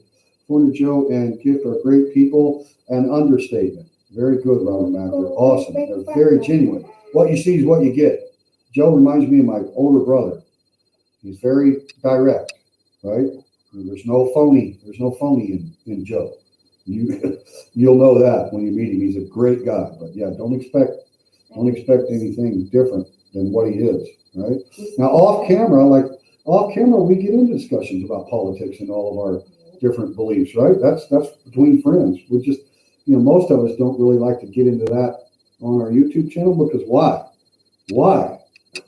People want to follow. You go watch Joe Rogan. I love Joe Rogan. He has people from left and right and everybody else on, and they talk about all kinds of current stuff. So there's platforms out there for that. But, as a vlogger in the Kingdom of Thailand, just not interested in any of that, guys. Yeah, thanks for putting up Foreigner Joe. Appreciate it. Oh, somebody new. Buzzreel. Hey, Thomas and Ian. Greeting from Dallas, Texas. Oh, thank you. Thank you. Thank you for joining. I have a brother that lives in Dallas, but that's not the name. It's Greater Dallas. Carlton? Carrollton? Anyway, I have a brother that lives there, and he's got 4 boys, so I've got nephews there. One of the nephews lives down in Austin. I've got family in Corpus, family in Rockport. I spent a lot of time out on the North Padre Island at the Laguna Madre, right? The Laguna Madre at the National Seashore. Lived there off the grid for several months during the winter, and then traveled on to Arizona from there. There was a long period of time in my life where I was traveling, snowbird style every year because with my neuropathy and my chronic pain, the cold weather just makes it hurt too much. And then you get stuck inside, indoors. And if you don't stay active with this stuff, you can lose motor skills and stuff. So it's very important to not lay down and try to combat what I have. It's a very rare autoimmune condition. I'm going to have to use the bathroom. Can you just sit here for a minute? I've got to go to the restroom. and I'll come back because I don't want to stop it yet. You sit down. You don't have to read everything or talk everything. You can just say hello, whatever. Huh? No problem. Yeah, put that up there. Just give me a second, baby. I gotta just. โอเคเวทีนะคะ Come on. ฮัลโหลสวัสดีค่ะ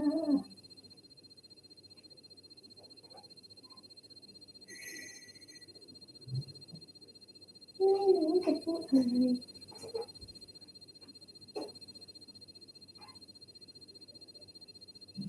เวทีนะคะคำมาสเป็นคำ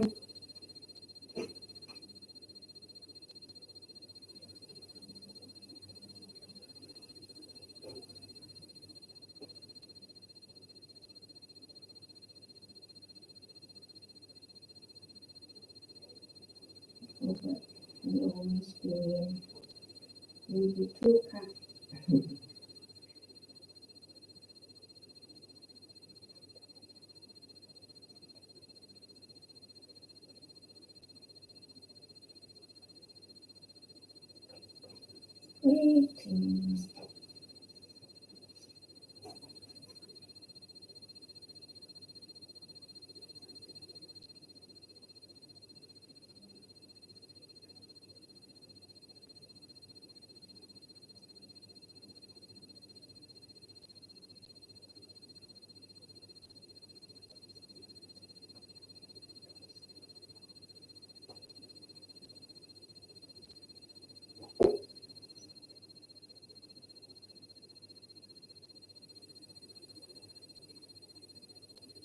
Hello everyone Hello everyone ขอมาขอสวัสดีค่ะทุกคนที่ช่วยกันดู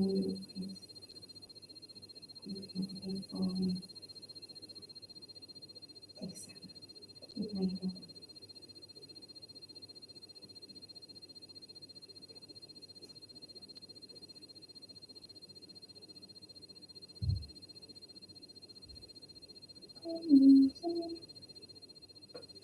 รามาให้แสดงครั้งนี้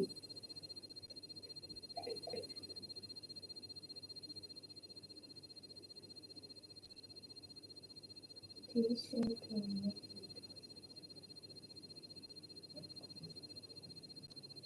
ที่นะคะเวทีPower has been coming now. Okay, thank you.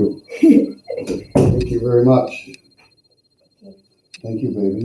You need to go get ready? Yes. It's okay. Thank you so much. Thank Say you. bye-bye. Bye-bye, ha. I don't go cooking. What do you want? Sandwich. Sandwich would be okay. Yeah, sandwich would be perfect. Okay, see you. Okay, guys, thank you. Bye. I really didn't want to end the stream, and I'm good to go now, so I apologize for the exit. When duty calls, as they say. Let me see. Yeah, Foreigner Joe and him and Gift are really busy right now. They're on an adventure. I think they're going all the way to Shanghai. Shanghai, if those of you that don't know, I don't know. Now, I'm not a great artist or anything, so this is a very rudimentary, not to scale map of Thailand that teacher put on the board for you here. And I realize that some of the red cities and locales are not really going to work. I'm going to have to do those in the black or something, right? But this is basically the outline of Thailand. And what we have here is Shanghai, which is in the very northern part. If anybody's familiar with the Golden Triangle, it's infamous around the world. It used to be the largest, drug manufacturing, growing, processing center in the world. And that is the border right here with Laos and Myanmar, ancient Burma. So Burma and Laos, and it connects with Thailand there. And right above those three borders is the big dog here in Asia, China. Saudi Cup to anyone of my Chinese friends watching. I've worked with Chinese university exchange students here in the Kingdom of Thailand who were teaching Mandarin, and I have a lot of respect for the Chinese people, so thank you if you're here. But yeah, here's the big dog, China, right up there above that little triangle. where the Lao, Myanmar, and Thai border comes together. So that's as close as China gets to the Kingdom of Thailand. And so Joe and Gift are from down here at Prachuap, which is on the southern peninsula, and Thailand vloggers and all of my wonderful people in the south. I'm very sorry, but you know how long this peninsula actually is. The southern peninsula is very hard to put on a square map of Thailand because it's really long, guys. It really, really goes long. So I just did my best and kind of hooked it around here. But Thailand vlogger down here in Hat Yai. And then, of course, we have the island of Phuket, the famous city of Ranong on the Myanmar border there. But yeah, Prachuap is a beautiful area. And then north of that, of course, Hua Hin, where Johnny, there is something happening. Phetchaburi right here, Land of Smiles, not far from him, Ratchaburi. And then we all know the Big Mango at BKK. You come going east here, right? So everybody, this is north. Okay, so you're actually looking west and east here and south into the Gulf, right? So when you come east of BKK and then you begin to turn south when you get to Chonburi province, right? The Chonburi city, okay? And then come on further south, you get to Pattaya city. And then the land changes completely, okay? So at Pattaya Beach, you can get some really nice sunsets directly into the Gulf. Also Chonburi, Bansan, Bansare, all of those beaches, Jomtien, all of that stuff. Beautiful sunsets into the sea because you can see this is kind of like the Bay of Bangkok area. And anyway, once you get past Pattaya, you get to an area called Sattahip. And Sattahip is where the Royal Thai Navy base has been for a long, long time. And in the 70s Vietnam era, the American engineers came in and dredged a big deep sea port off the naval base there. I encourage you to search on YouTube. There's an old vlog from the 1970s. I think it's by CBS or NBC News. But you can find it on YouTube. I think it's about an hour documentary of the construction of the deep sea pier at Sattahip. So the title is like Sattahip, which is Satta, Satta Hip, and hip is just HIP, right? Sattahip. So you can check that out. I think it's called Sattahip, Tomorrow's Thailand. Tomorrow's Thailand. I believe that's the title. Really good documentary. It was 95% Thai people who constructed the deep sea port. It was just in coordination with the American engineers. As many of you know, the American military and the Thai military have been friends for a long, long time, and still are to this day. The biggest, most infamous military exercise in all of ASEAN. There's 11 nations in ASEAN, Southeast Asian nations. The biggest special forces exercise every year is called Cobra Gold, and it's hosted by our wonderful Royal Thai military of all branches, but mainly special forces. And it was created by a joint adventure with the United States of America. So the American military and the Thai military started the Cobra Gold. You can YouTube search that, Cobra Gold. Cobras are famous here in Thailand, of course. It's the most deadly snake here, especially the king cobra, but even just the Asian cobra will kill you very quickly. So Cobra Gold, and it started with Thai and American, but then it later became pretty much all of ASEAN special forces join in now, even South Korea, I believe.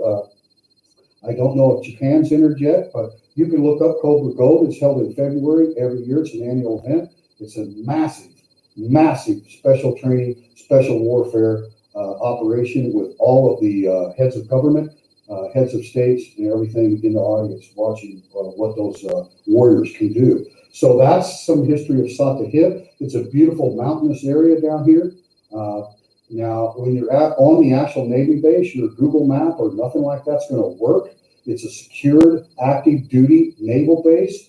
So that seaport was built to not only bring in military equipment during the Vietnam era, but also to bring in large excavating equipment, because it was also the American engineers that built the airport at Utapao. They also built the main road coming out of Bangkok, the capital, and the Grand Palace to Isan, which has long been the biggest farming region. All of Thailand is farming, all of it.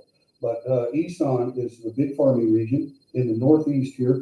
the Northeast region. And we have Chuck and Paige up here in Nakhon Phanom. Nakhon Phanom, they're right on the mighty Mekong River. May just means mother.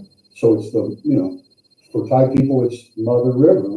Yeah, so anyway, large excavation equipment. And the reason they had to build this deep sea port at Satahip, and I really encourage you to go watch that video if you've got an hour free sometime. I believe it's NBC, but it's not black and white, it's color. It's like with, you know, 8mm or whatever. But it's a good old video. Really shows the highlights of the construction of the deep sea port. The Utapao Airport was for B-2 bombers, if anybody didn't know. Thailand's long allied with the United States, and they were definitely anti-communist, and still are. And after the fall of Saigon, over here in Vietnam, after the war continued for a long time. So a lot of people think that the Americans just, you know, quit Vietnam and went home, but that's not actually what happened. There was a big war on the Cambodian border, and the Thailand Special Forces worked with the U.S. military. All of the Thai military equipment and technology and tactics were provided by the U.S. military, so that's been an ongoing thing here in the kingdom. But the road, there wasn't the problem with the Northeast back even in the 70s and after. Okay, it took this Northeast period, Northeast section, and it comes down here. Here's where the academy is in Nakhon Nayok. It's about 2.5 hours northeast of the Big Mango. And it's not at Isan. It's still considered central, along with the Ukiah, right? So, but once you get past Nakhon Nayok, you get into Nakhon Ratchasima, and then like Isan kind of, and say the map is not to scale, guys, okay? So you got Surin, Ubon, Khon Kin, right? So this whole kind of section here, and I don't have it drawn correctly, is Isan. And there was no major thoroughfares. So these farming people up here were heavily influenced by the communists from Laos and from Cambodia. So because the communist stronghold wanted to devour all of the amazing kingdom of Thailand and didn't want a monarchy or a democracy, they were intent. And so they had a heavy presence in the Northeast, was the final push to get the communists out of the kingdom of Thailand. But the biggest wars were over here on the Cambodian border, and like I say, I don't have it drawn to scale. So I think this is kind of where Cambodia comes in, right in here, right? But you have like Chantaburi, Trat.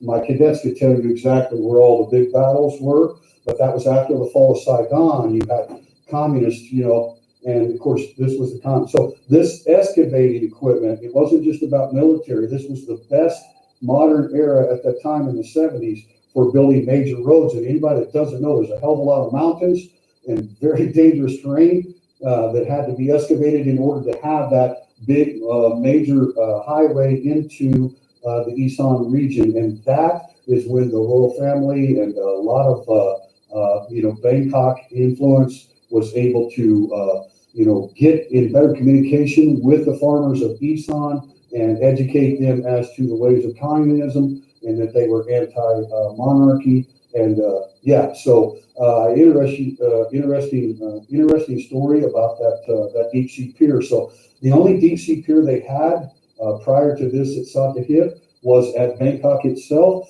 And if anybody knows the history of Bangkok, it has been the long time in history that it has been the trading post in Southeast Asia for the rest of the world. The early people were the Portuguese, right? So you had the Portuguese, and then anybody knows any history of Ayutthaya, one of the ancient capitals, you had a huge influence of Europeans in Ayutthaya, and they still have sectors, the French sector, the German sector, right? The Scandinavians, everybody that was in the old ancient. So this was the major Bangkok, right? The deep sea. So it was a lot of commercial, products shipping from all over the world. And so it couldn't hold the military and the excavation stuff. So they really had to come up with another port. And it was perfect because you already had the Royal Thai Navy base there. So that's why they dredged this massive deep sea port. So now that there's no war, the deep sea port is able to handle a lot of commercial stuff that always had to go to Bangkok. So that's the reason for that. And then once you come past Satahit, you get into Rayong province at the end of Chonburi. The first town is Ban Chang. And I used to think, because Chong, like Chong beer, means elephant. So in Thailand, an elephant is Chong, Chong, just Chong. But when you have a rising tone and you say Ban Chang up, it doesn't mean elephant. So it doesn't translate into elephant home. When you say Chong, it's like a possessive adjective. So it means mine or my.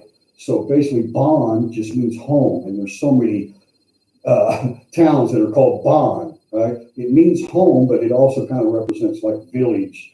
So Bon Chong basically just translates into my home, or this home is mine. So that's the literal translation from Thai language. So we're right here in my home, TTT, my hometown, Bon Chong. And then the next biggest city is Rayong, and then you got Chantaburi, which is famous for the gyms of Asia, all over, especially Thailand. Major traders from Bangkok and everywhere, Chantaburi. And then after that is Trot, and off the coast of Trot, you go to Koh Chong. I didn't put all the islands. My favorite vlogger in all of Thailand, excuse me, Joe and Chuck and everybody, but I do have a favorite. Her name is Lily, and she's out here on Koh Samui. Koh Samui is off like the coast of Hua Hin and Prachuap, so like out here in the Gulf, and she's married to a Thai man. She's the only one that I follow it's her channel. So you have the Farong lady from America and married to a Thai man. So it's a different perspective than most of us Farong men married to Thai women. And I love her channel, and she's out here on Koh Samui. If you guys have time, please post up Lily's Expat Life. Lily's Expat Life, right here at Koh Samui, one of the more famous islands in the Gulf of Thailand. So anyway, enough of the history lesson, right? Like I said, we got Joe, Pachuap, Johnny, No Time to Be Sad. We got Land of Smiles. We got screwed that. Johnny, there is something happening. Land of Smiles, No Time to Be Sad, right here. Chuck and Paige, awesome people in the Phnom province. I think their town is called Tat Phnom. I may be pronouncing that wrong if Joe might watch this later. But everybody's busy, so I don't expect those people to drop in. And again, I want everybody to know that and then another favorite vlogger is up here in the north. It's called James Abroad. And I haven't been watching the chat, guys, so I apologize. But James Abroad is a young guy. He's got a lot of experience in Thailand. Beautiful property, big garden, takes care of his own house. Has some experience, I believe, in teaching as well. And he goes back home to the UK. But James Abroad, if you guys could post up James Abroad, is in the north. And there's a lot of vloggers that I'm not mentioning that I do follow. So I apologize to anybody. That's not what I'm trying to do here with the map. But I just want to point out, apologies to my big brother Joe. I love you, but my favorite channel, and James and Chuck and Paige and Simon and Johnny, love all you got. My favorite channel, Lily's, right there. So yeah. So then you got Nong Khai, which is on the Lao border, and my wife is from Udon Thani, right up here. So it's one of the larger cities in the Northeast. Khon Kaen, I think, is actually the biggest city. That's where the university is and everything. So anyway, guys, I did want to try to make a decent live stream. I was going to show you some of the stats and analytics on the channel, but I really spent a lot of time jacking with how to get the live stream actually going. And I think I finally got it figured out. So we was able to actually come into the live stream that I had created instead of have to just go live and then post up another. Great information from teacher. Thank you, Robert Mack. Lived on Koh Tao for 5 years, which is next to Samui. All right, Bad Badger. Yeah, Bad Badger is an amazing channel, guys. And he doesn't have the audience and subscribers that he should have. He is very, very experienced. He's an absolute gentleman. And he has experience in scuba diving. I mean, if you really, I'm just a newbie, guys. I've only been in Thailand 5 years, and I've been busy. My life's gotten better and better, but I'm new to the vlogging world, and I cannot present to you the wisdom and experience that these other guys have. And let me tell you, I have met a lot of men and women from all over the world. I mean, there's, like I said earlier, in case you weren't here, everybody likes to talk Farang, Farang, Farang, Farang, Farang. And, you know, we're nothing special. Just because we have white skin, like, none of us can control that. You know, judge a man by the content of his character, not the color of his skin, as my favorite hero, Martin Luther King Jr. I should have a photo of him up here, and maybe I'll try to find one, because he's my hero, Martin Luther King Jr. Yeah, we don't get to choose, and you shouldn't criticize people for something they had no choice in the matter, whether they were born rich, born poor, whatever their childhood was not a choice, right? Or their nationality. So I think the world needs a lot more tolerance. And so I think sometimes, and I'm not speaking to anyone at all, okay? I'm just in general in Thailand from my experience, and it's only 5 years, not like these other guys that have been here 30 years or so. But you get a little caught up in the Farang, Farang, Farang, Farang, Farang, right? And that's okay, because that just means mostly Western expats, but also a Russian expat is a Farang. So it's white skin, right? That's what it means. So there's excellent expat community that is not white skinned, and Thais do have different like nicknames for them depending on where they're from. So even Asians like Chinese and Koreans and stuff, they have a name like Farang for white skin, but I'm not going to get into that. It's not my business what Thai people say, but it's not meant in derogatory manner at all. Farang just means white skin. So, yeah, we need to focus. Like, that's why I just think that, and I'm just being honest with you guys, Lily's Expat channel is my favorite channel because it gives you a whole nother perspective from a white skinned female from America who's married to a Thai national. A very, very good man. I don't know his background, obviously, and we haven't met yet, but I look forward to the day when we do. They've got a beautiful son. They've got another baby on the way. I believe she's been in Koh Samui for about 12 or 13 years, so she's got way more experience in Thailand than I do. And it's not about her, you know. It's not a Farang channel, because her and Watt, her husband Watt, are together, you know, and so it's a family thing. And I just think that anybody that likes this live stream or any of TTT's vlogs, and you happen to be watching now or watching on a playback, you will like Lily's expat life on the island of Koh Samui. Okay, yeah, very good channel. But Bad Badger, like I say, you're going to benefit from him because he's going to be able to assist you. And that's another thing about these guys that have so much experience.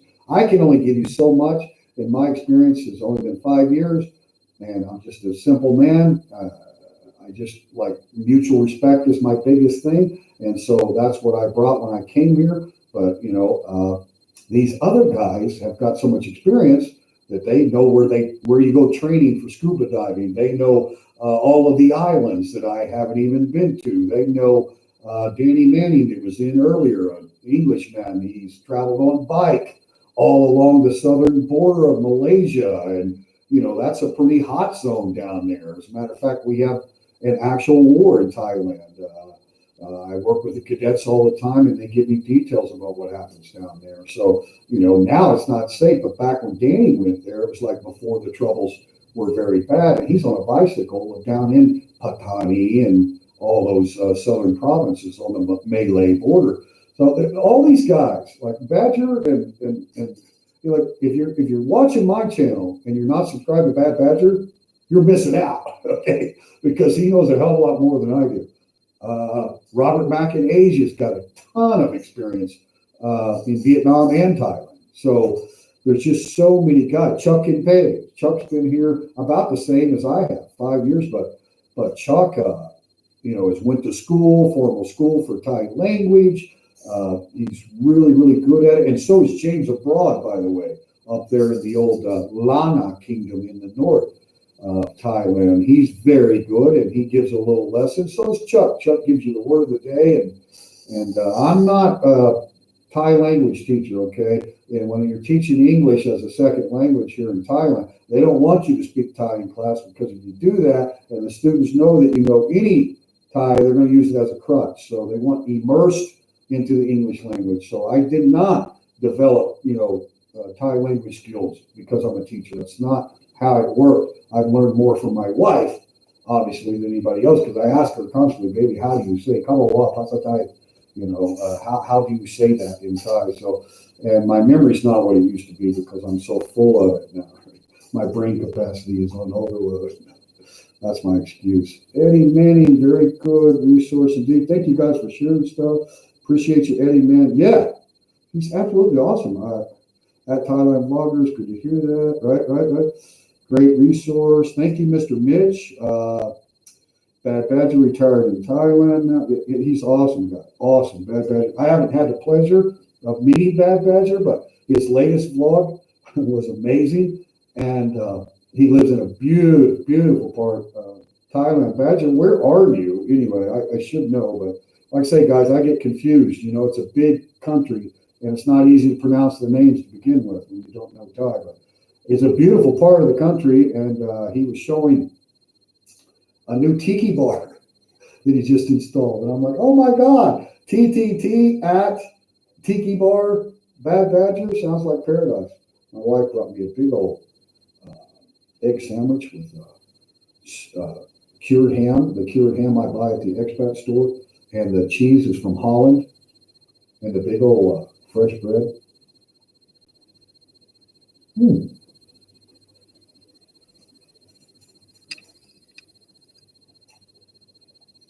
My wife, I hit gold, guys. Gold. The woman has less sin and less offenses as a human than almost anybody I've ever known. I'm not exaggerating. She is so trusting of everyone. I have to be careful, if it's a business sale or we're buying something, because most of us, it's not that she doesn't know that people will do you wrong. She's just so dang good-hearted, right? Amazing.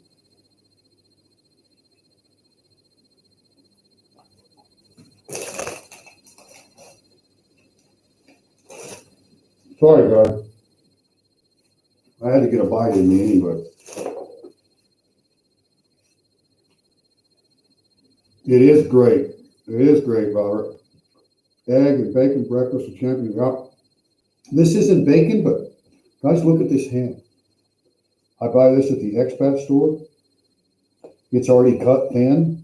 It is cured, smokehouse cured pig, right? Which is hard to get in Thailand. Like there's all kinds of pork, wonderful pork in Thailand, fresh pork from the farmers, amazing pork, but they don't cure ham.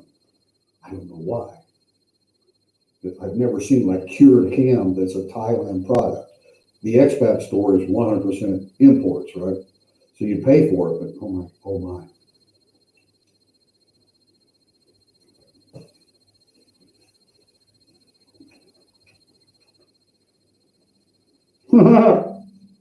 Mr. Mitch, when I read the first part of that, I was like, uh-oh, he doesn't eat bacon. What's he saying? And then I got and he left. Yeah, good point. It is really good, Don. And guys, I really appreciate you being patient when my wife, Nam Yin, is in the live stream, because Thai Girl Gift is the same way. I mean, she's created her own channel, and Joe has really, helped her, but just naturally, especially when meeting someone new for the first time. Now, after you make friends, then my wife will talk your head off, right? If you speak Thai. I mean, she'll talk a lot in English too, but they're very reserved. A lot of people have the stereotype in their mind about Thailand, and it's not their fault that they have this thought that pops up in their mind. A lot of Thai women, when they travel internationally, get harassed, or at a minimum, they get, oh, so you're from Thailand, huh? That kind of thing. You know what I mean? And it's a sad state of affairs. But we got Hollywood. Oh, I'm sorry, Hollywood uh, portrayals, and then you got all the stories of the guy that come here on a tourist trip, which is nothing wrong with that. Okay, I'm no moral high ground guy. Hey, I've had single friends that came over here and wanted to go, party, go hit the bars, go-go's, everything. I went with them.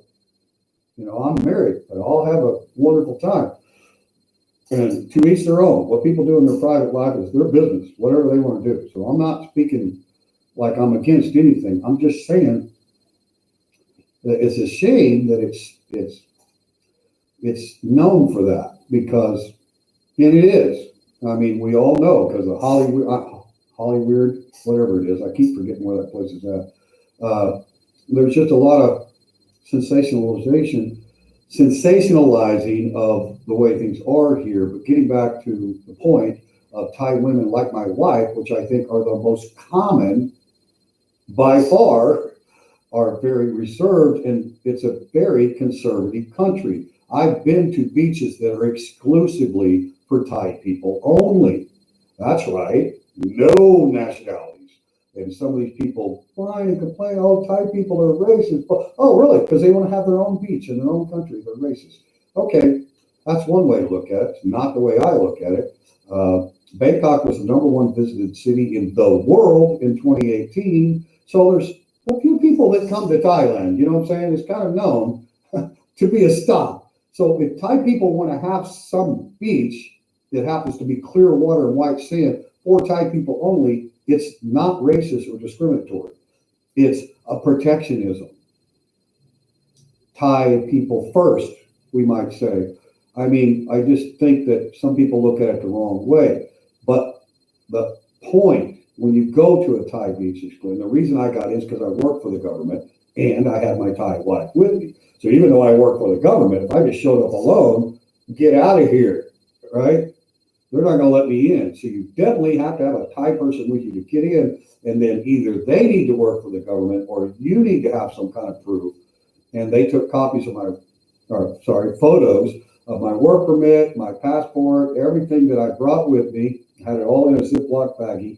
Already had printed copies of everything. They took photos of all that, sent it to the boss of the naval base, because you're on the Navy base, okay? That's why I say your Google map is not going to work, all right? So, you just got to drive around and figure out where you're at, because it does not work, and all the signs are pretty much all in Thai. It's not a tourist area, it's a Navy base, okay? So that's where this exclusive beach is at. Boy, do I make a short story long. The point being that after you get in there, it's all Thai people, and I was the only from there. And there may have been some other foreigners that were associated with the government or however to be able to get in. But all of the Thai ladies there are wearing like swimming outfits. They don't wear bikinis. It's the opposite of Rio de Janeiro, okay? Thailand is very, very conservative, and most of the women have this awareness about their body and stuff. So it's the opposite of the bar scene, right? The bar scene is young, beautiful women that are getting the most money they can while they're young and beautiful. And I don't blame them for it. I have respect for all people, regardless of what they do, what they choose to do with their freedom, their God-given ability to choose what they want to do with their bodies. Okay, I don't judge people. So I show respect to all of those. But when you enter that world in Thailand, which is okay, here's that world. That little fantasy world is like little specks, right? Little bitty specks in certain locations. When you enter that world, it is simply that. It's a fantasy. It's not real life, and that's not where the expats go. Like, not the ones that have normal lives. You don't have. I mean, if you're a single man and you're an expat here, you might go visit that area. I'm not saying you wouldn't, but it's not like, it's just like your home country. You don't go to bars every day, right? There's prostitution in every country, right? You don't go to see prostitutes every day. You don't, right? You have a normal life. Whether you're working or retired or work from home or whatever you're doing, that may be a guy's night out, or a couple times a year you go to Walking Street or whatever, but it's for tourists, right? So you get this misconception somehow that all Thai women work in a bar, right? And so when Thai women travel and get shamed, it's not their fault. It's what people think of, a stereotype that pops in their mind when they hear Thailand because of Hollywood and all the other stuff. So, but people need to realize that when you see my wife so shy and soft-spoken, that's very normal, and that's common. That's the common woman. My wife was a nanny for an American man who worked for Chevron Oil. She lived with him for 10 years. She started at a young age out of Isan, right? That's the kind of jobs she took. She didn't take a job where she could make, 6 figures US per year, because that's what they can make. So you guys that come over here and don't realize that that is a business. Those ladies are trained professionals to do what they do. And it's not all about collecting money from you in the moment for their company. It's also when you go home and you keep in contact. And also, if you're a newbie or a tourist and that's what you come here and that's what you think Thailand is, you will not fit in with all of us expats and the Bad Badgers and the Robert Max and the Mr. Mitch and Joe and Chuck and all the people that just have normal lives in an amazing country and realize how conservative it is and how old the culture and traditions are. And it's the 180-degree opposite of that stereotype. I often ask people, okay, I'm going to clear your mind, like the Rorschach test, right? When you get ready to look at something and just pop, whatever pops in your mind, right? So it's like a Rorschach test, only without photos, it's with words. So I tell people, clear your mind like you're going to take a Rorschach test, and then when I say something, I want you to tell me the first thing that pops in your mind. Literally, I've done this, okay? So they get there, right? And I say, Thai women. And a lot of times they're like, prostitution. Literally. And it's so sad because 90% or more, probably more, you can look at the numbers on the census and everything, who works in those areas, that industry, red light, not just bar girls, but waitresses, bartenders, food service. I mean, there's a lot of people that work in the tourism industry, right? It's a small percentage. Most Thai women are so shy and conservative and wouldn't even wear a bikini. You think they're going to go? You think they're going to go be a bar girl? Never. Not in 10 million years. Now they don't hate bar girls. Like they don't talk about them like they're doing an evil sin or something. No. Everybody accepts, right, that goes on, but it's just the opposite of what Thailand truly is all about. Thailand is so conservative that if I drive my pickup truck without a shirt on, which I do in America, I used to when I wasn't old. Now I try to avoid anything shirtless, right? When you get old, you should think about it. So when I was younger, I drove without a shirt all the time. In Thailand, if I do that, I can be pulled over and fined for not wearing a shirt as a male driving my own vehicle. So that's how conservative Thailand is.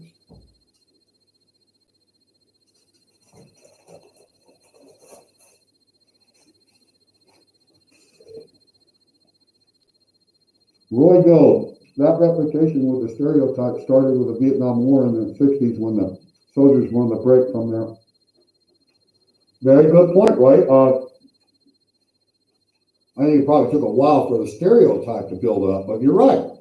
I was just talking about the construction of the deep sea pier and the Utapao airport. What's the closest city when all those Americans were here? Pattaya. What was Pattaya in the 1960s, Roy? You probably know. It was a fishing village. Okay, so yes, the red light, the entertainment district started in that era, but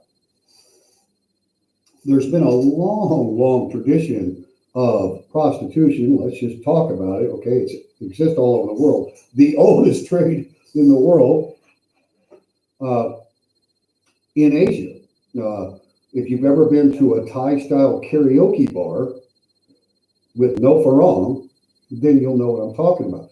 Those places go back hundreds of years, way before the Americans got here. So there was an element of that. It was just done so much more discreetly, right? Where the woman comes out and actually sings a song. And then you buy flower garlands, right? If you want to tip her, right, you buy the flower and she gets a percentage of the money from the flower purchase, and you hang the flower on her neck when she's up there doing her song. If you've never been to a Thai style or Thai only, I mean, they'll let farang in as long as you're respectful. You're not going to get anywhere in Thailand without respect. Absolutely not. But you get in there and just sit back and have a drink. There's no commitment for you to do anything. You don't have to buy flowers. And if you like the singer, so it's a little bit like The Voice, right? Or America's Got Talent, Thailand's Got Talent. One singer after another comes up, right? However many girls there are working, right? And so it's all done very discreetly. And, you know, they might leave together. They might not leave together. The lady might just come over and give them some company in the bar, right? Yeah, there's nothing wrong with it. It goes back a long, long ways in Thai history. Good point, though, Roy Gold. Thailand Obsessions, hello. Thank you for coming in. Appreciate my moderators, and I apologize to the live chat people.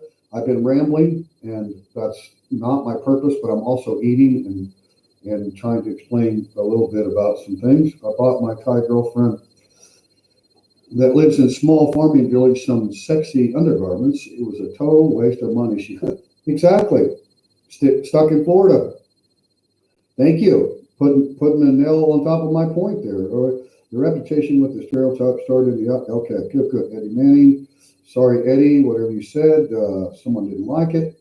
If you're timed out, it's because of Uncle Sam. Uncle Sam did it. Please hit the like button.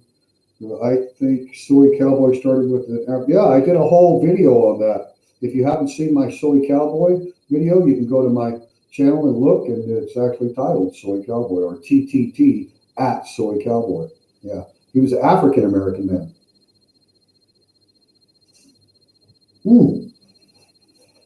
So that's good. No, she just brought me a hot coffee too, so.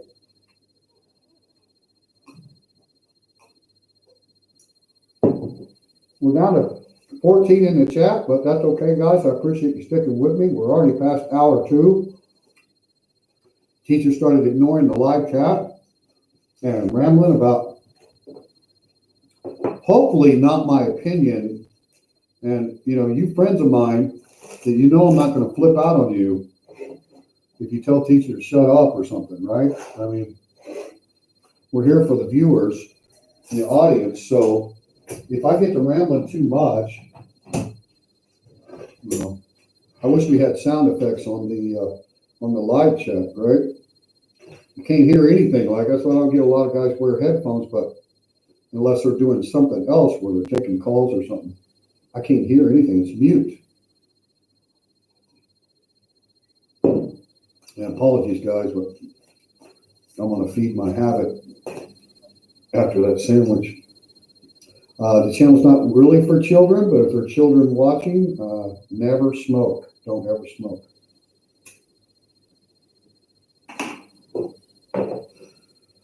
But I appreciate you guys sticking with me. You know, I got a lot of congratulations on hitting over 1,000 subs. That's the plateau that's very important in the YouTube world, if anybody doesn't know that. And at the beginning of this video, I gave a big shout out and thank you to different people, but especially all the subscribers. This channel is for the audience. I do this as a hobby. If it grows into more work and gets monetized or something like that, we'll discuss that later. No reason to talk about it now. I have no interest in earning any money for myself or for my wife. We are very fortunate that we don't need anything at all. So if the channel does something more, we'll be very transparent and talk about it before I ever monetize. But what I do need is a few more thousand, a couple thousand more hours of view time now that I'm over the plateau of 1,000. So when I do a live stream like this, and apologize for the disruptions and having to go to the toilet and need to get a little bit of something in my belly. That sandwich is going to keep just fine. So don't worry. I'm not gonna not finish what my wife made for me. But basically, uh, the channel is for the subscribers, and I really mean that. Like, I like feedback. I like critique. I like it when people say, "Hey, teacher," not trying to be negative, but this, we got audio issues. We've got kind of a cheap ass mic rigged up right now, but we're going to get that taken care of. But I'm not going to do a ton of live streams or anything. I just felt a very overwhelming obligation. As soon as we arrived home, we got 1 day's rest, and then, I scheduled this 24 hours ahead of time and put in the description that it was a special stream to say thank you, and I really mean it. And I've had such great feedback in the comments on my vlogs. Like, people are just blowing me away and making me feel really good inside about a hobby that I love. I've always had an interest in photography and had no skills or knowledge. I was completely ignorant on the issue. So the fact that I'm not teaching now, and then we had the situation, which classes weren't, I was debating whether I was going to start 2020. I've taught 2 full years for the academy. So I was there all of 2018, 2019. And, we just ended classes in early February. See, in January and February, I don't actually teach the cadets. I only teach the cadets 10 months, okay? And then the cadets have to go on to special forces training, infantry training, like they're full-time, just like West Point. There's no civilian. They're not ROTC, right? They have to do all kinds of demanding. I mean, even like they'll be worn out when they come to class because there's so much training and physical responsibilities that they have to keep on. You see them repelling all over buildings on the campus. It's amazing. And anyway, I forgot where I was going with that. Apologize.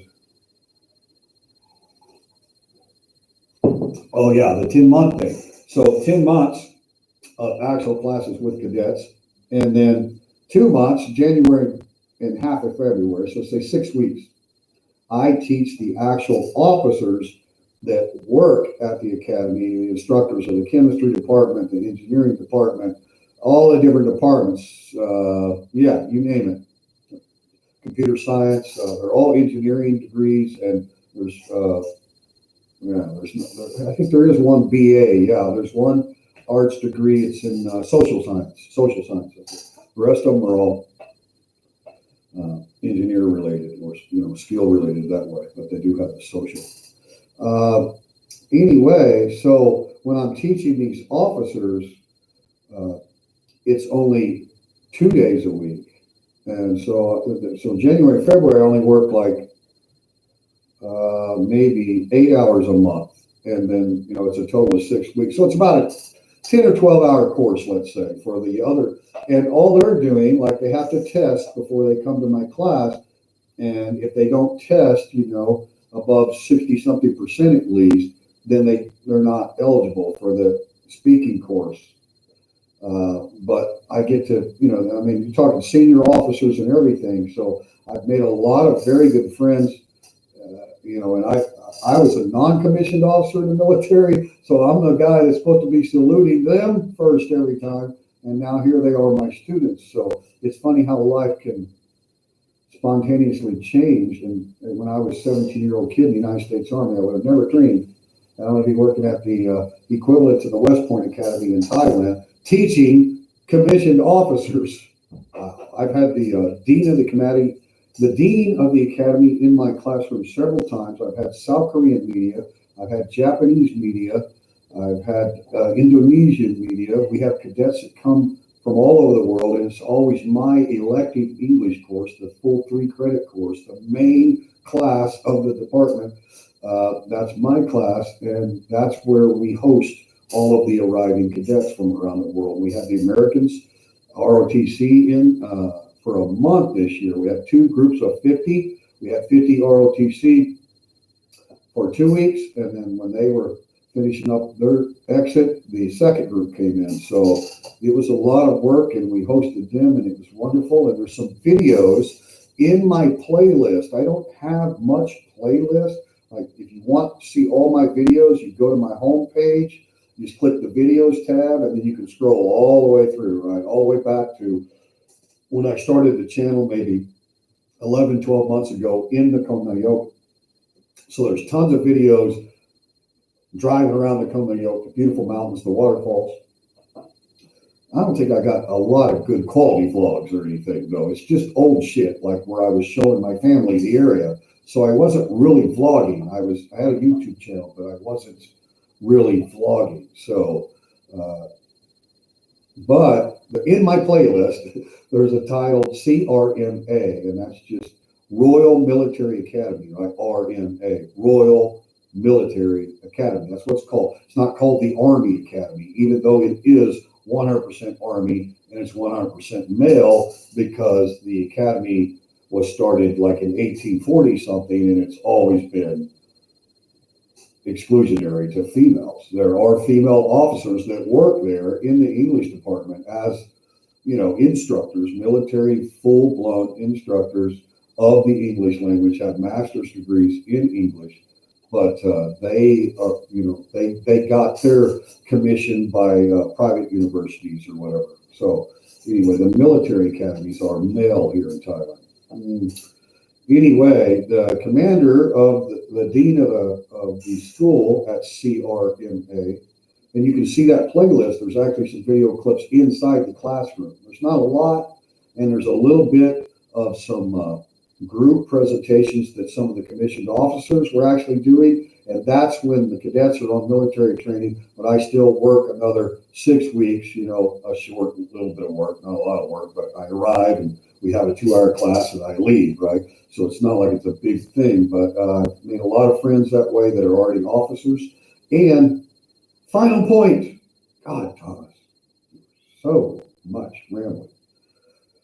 The commander of the infantry division in Thailand, the Royal Thai Army, is the dean of my academy. So he's a 3-star general, and he's been in my classroom a lot. And so let's just say I've done well as an English teacher that had no experience teaching English as a second language, no experience in formal teaching in the United States of America.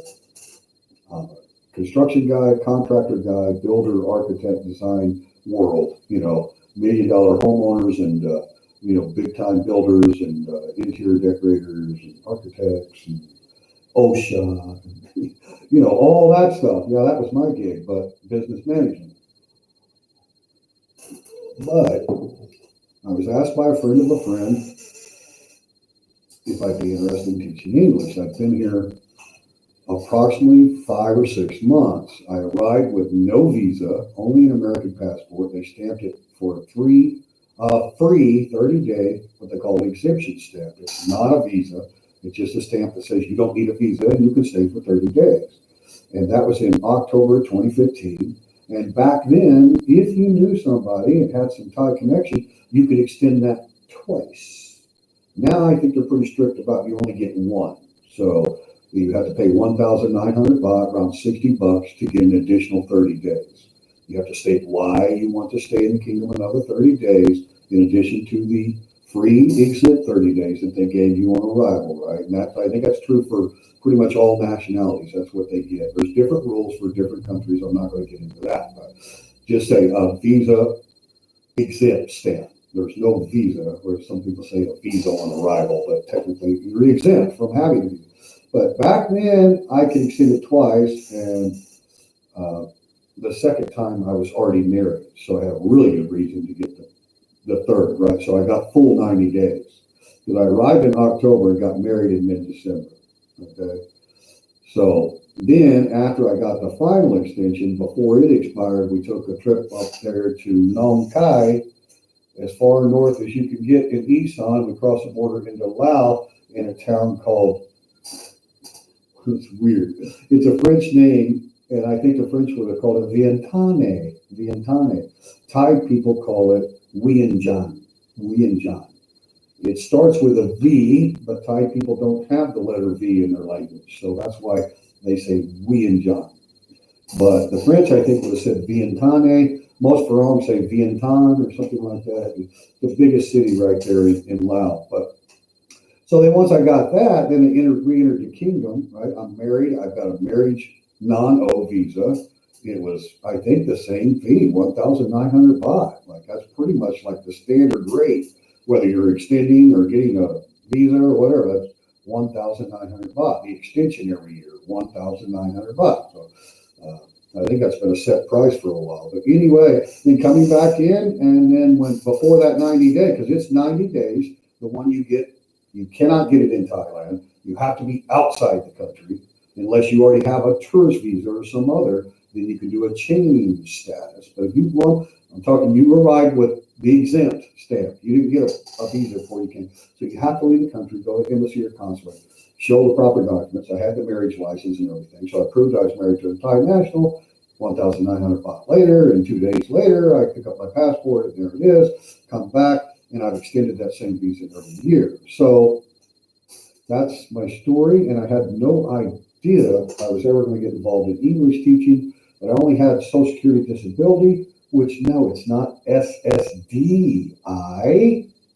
It's not DI, it's SSD, and the D just stands for disabled, or disability. So it's the same as Social Security.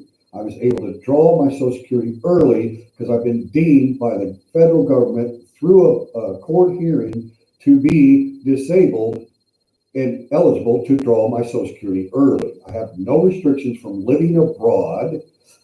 There's no penalty. I'm not even required to file taxes on that pension because it's tax-free pension. It's around $1,300 a month, and that's what I had when I arrived, plus some savings. That's it. So when a friend of a friend asked me if I'd be interested in teaching English, it was only part-time, and it wasn't big money. And like I said, I'm not going to discuss all details because unfortunately we have people that want to pick at everything you say. But, it was not a big bunch of money, but the cost of living was so low. And did that, worked at a government high school, teaching high school students for 2 years. And I specialized in the conversational English class, what Thai people would say, Sumtana. Sumtana. That means conversation, not grammar, written, all that junk. My exams are oral, where they have to listen to me and then give me an answer, right? That's one type of quiz. And then there's other quizzes where they have to listen to an audio or me and fill in the blanks, right, of all the missing stuff. So they had to write in. So thinking and listening skills, that's what I did. And I do a little bit of grammar stuff. I mean, there's textbooks around but my class, the class that was given to me, even at the high school, was a speaking and listening class.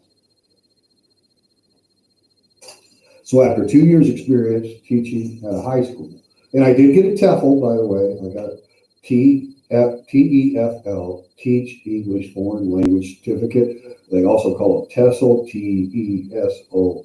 And no, I'm not going to get all my stuff out and show it to you because I don't care if you don't believe me.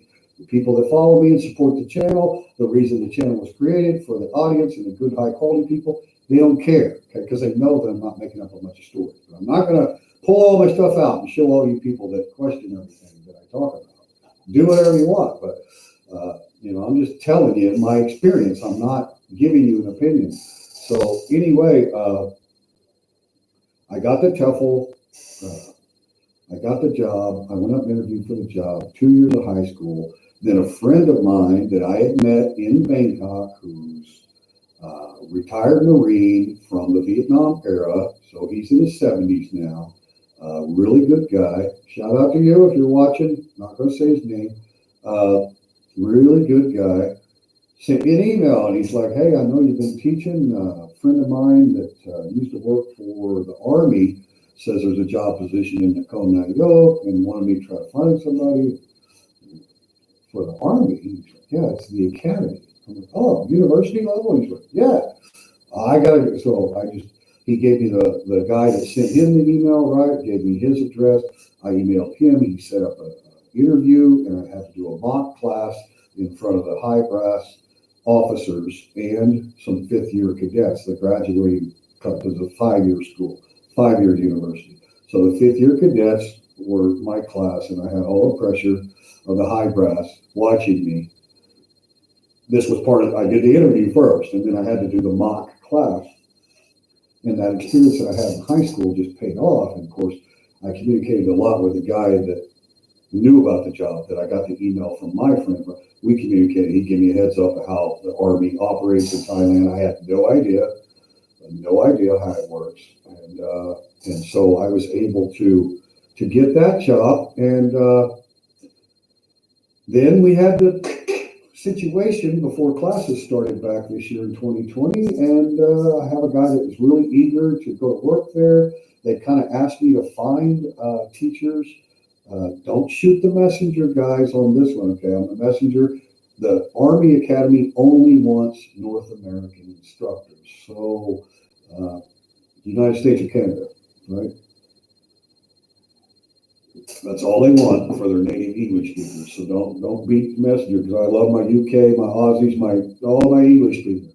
Whether it's your first language or not, you guys got English skills. I've met Germans who have great English skills. So it's not me. It's just that's the qualification. You have to be North American. And they've asked me to look, and I was able to find a really good guy. And then he got caught up in the situation, because when classes ended, he went to Nepal. He's a big hiker and wanted to go to Himalayas. He got stuck in Nepal. He ended up getting a repatriation flight back to Seattle.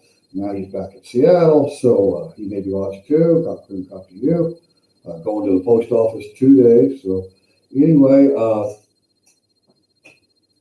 yeah. So I've been kind of a conduit to try to find people. And hopefully in 2021, it's not an easy thing to do, is make a drastic change in a department, but the goal is to go to all native English-speaking civilian teachers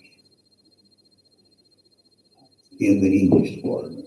And there's about 10 or maybe more Thai commissioned officers that are instructors in the department. So it's going to be slow. It's not like and none of those people are going to lose their jobs or anything like that. It may be more of a secondary role, but the commanders, the Royal Thai Army, that have graduated from the school for generations now. I think it was 1847 or something when it was created, originally in Bangkok. And it's named after King Rama number 5, and his name was Chu La Chom Klao. Chu La Chom Klao is King Rama 5. So that's CRMA, Royal Military Academy. Chula Chum Cloud, Royal Military Academy. CRMA, you can Google it. Amazing. It's open for tourism. Beautiful temples, beautiful mountain overviews, all kinds of activities, archery, kayaks, zip lines, really cool stuff. Open to the public. It's not an active duty base. It's a university campus. It's all kinds of stuff for civilian, all kinds of civilian workers, markets, restaurants, like amazing campus. So anybody that's in Thailand, kind of hard to talk to people that haven't been here yet, because this is going to be down the road before you can go see it. But I do have some videos on CRMA. I think they're titled Thailand's Army Academy, where I take a tour of the campus. But if you want to see the inside classroom stuff, a lot of it's collage photos mixed in with some video. So like, I don't have like live audio of me teaching, right? I mean, I wouldn't do that, or that's not what we're there for. But some of my students, like with the speaking class, is like a speech and drama class. So you have role play and group presentations where everybody in the group has an equal speaking part, right? And they talk about Thai culture and the history and things that foreigners want to hear from a Thai, the questions that they're going to get. That's the kind of presentations they make. But anyway, I just wanted to get all that out for the people that watch the replay, that think I'm some kind of phony baloney talking out my yin-yang lying YouTube blogger, okay? And to make my moderators and my wonderful, wonderful subscribers and supporters, so we don't even care about the other junk, like they are not going to affect this channel. I will never let that happen. I'm not going to let them change me. My life here is pure bliss, and I do not have time for negativity. But you can see I'm pretty passionate, and I'm very passionate about this. In case you're here now, we don't have that many in here. And in case you weren't here earlier, or maybe you're just catching near the end of the stream, this is the platform of the channel, and that won't change. And so if anybody, wants to talk about how bad or stupid or whatever Thai people are, don't watch this channel. It's a hobby of mine. I don't need you here. If you want to do that, if you are the kind of traveler that insults the native people of the country they are visiting, please don't subscribe. You don't watch this channel, and whatever you do, don't comment, because James Dean doesn't like it when people want to talk degradingly about the natives or the politics or whatever it is. If you have opinions about what's going on in Thailand, that's wonderful. Create a YouTube channel and talk about it. But here, I don't want to talk about that, okay? We are guests here. We're still basically kind of travelers. I mean, I have a non-immigrant legal status that is guaranteed to be extended for 20 years till the day I die. It's not going to change. As long as I don't break the law, and as long as I provide all the documents that are required to extend that visa every year. So yeah, we're guests, but this is my home now. And I am not going to discuss Thai politics. And when I talk about the Army, it's about the academy, not about the government.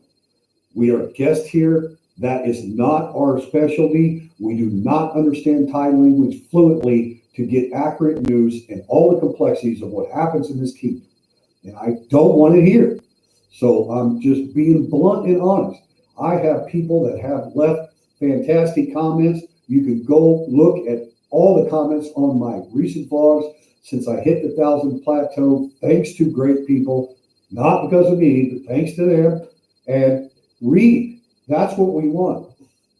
There's all of this love and happiness in my channel and the chat room. And if you don't want to do that, if you want, I'm not saying I'm not going to be your friend if you disagree with Thai politics. No. When the camera's off and it's just me and guys sitting around, we'll talk whatever we want to talk, right? Everybody has a right to free. I'm talking about this channel, okay? So I created it, so I'm the owner of it, right? But the true reason for the channel is the subscribers, all right? And kind of hard to see my eyes with these things on. I'm not reading the chat, so I don't know why I'm wearing them. I'm actually looking at the camera. I should have my regular everydays on, but this channel is for the viewer. And why would my viewers want to hear about the internal complexities of Thai politics? Or they certainly don't want to hear somebody that's a guest here, a traveler, not their native country. They don't want to hear their opinion about how stupid Thai people are because they have all these protection laws that protect Thailand and the Thai people and remains unique in the world. And you can talk to world travelers that have been far more countries than I have, that are older than me, that are my elders that I respect, that know details about lots of countries as an expat. Lots and lots and lots and lots of countries, okay? I'm no world traveler. Like, I don't have that experience. All I can do is share my experience here, the first country I've actually called home outside of the United States of America. That's all I can do. That's all I want to do. But all these other guys, it's got all this experience. Like, subscribe to their channels, man, because I'm telling you, they will tell you there's no possible way you could live here 30 years and not understand what all is going on in Thailand. Why do we need that? We don't need that. So, but there's channels out there that if that's what you want, if you want to go hear somebody talk Thai politics and condemn whatever's going on, don't come here and don't, please. I mean, that's all I got. That's all I got. Like anything else, current events, whatever, that's fine. But why should we, as a guest, ever publicly in front of a camera to the world talk bad about the native people? Now, if you have thoughts, right, that you think are worth the viewers reading about something in Thailand related current news, that's fine. I'm not saying don't talk about it. What I'm saying is if you have a disrespectful opinion of Thai people, their government, their way of life, whatever, don't bring it here. Create your own channel and talk about that crap all day long. I may even watch, because sometimes me and my friends discuss those issues when the camera's not on. But that's not the purpose for this channel. I just want to be clear one more time, just so everybody knows. That's the two rules, and this is the platform. Okay?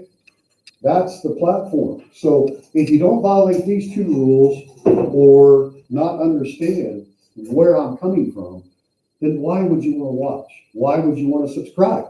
I don't need you. I don't want you. Okay?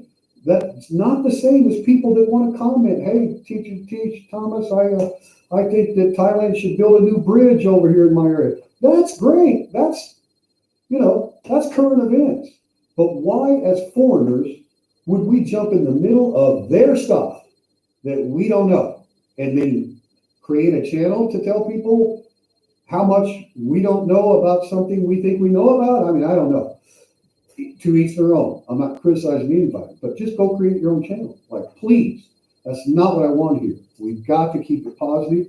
I want unity. I don't want any division. And if you have anything bad to say about another vlogger, don't bring it here. Please. Okay? I'm going to tell you a story about who I am, and this will pretty much explain it, right? And this is honest to God truth. When I was in junior high school, I had really good friends. Really, really good friends that hated each other. I mean, the blood. After school, we had fist fights every day. Look it up. Highland Junior High, Kansas City, Kansas. Every day in the church parking lot across from the school, we had fist fights, okay? People that hated each other. And they come to me, hey, Scott, why are you hanging with that dude? And I'm like, I kind of like him, right? So I'm not the guy. I'm not your guy to take a side, okay? It's not me. It's just not who I am. That goes back to junior high. It has nothing to do with the damn YouTube world. It's just telling you who I am. So there may be vloggers that I don't really watch, or maybe they put out content that I don't particularly like. You're not going to hear me talk about it, because why would I do that, right? I mean, it's not my job to take a side. I'm not going to participate in some kind of vlogger drama.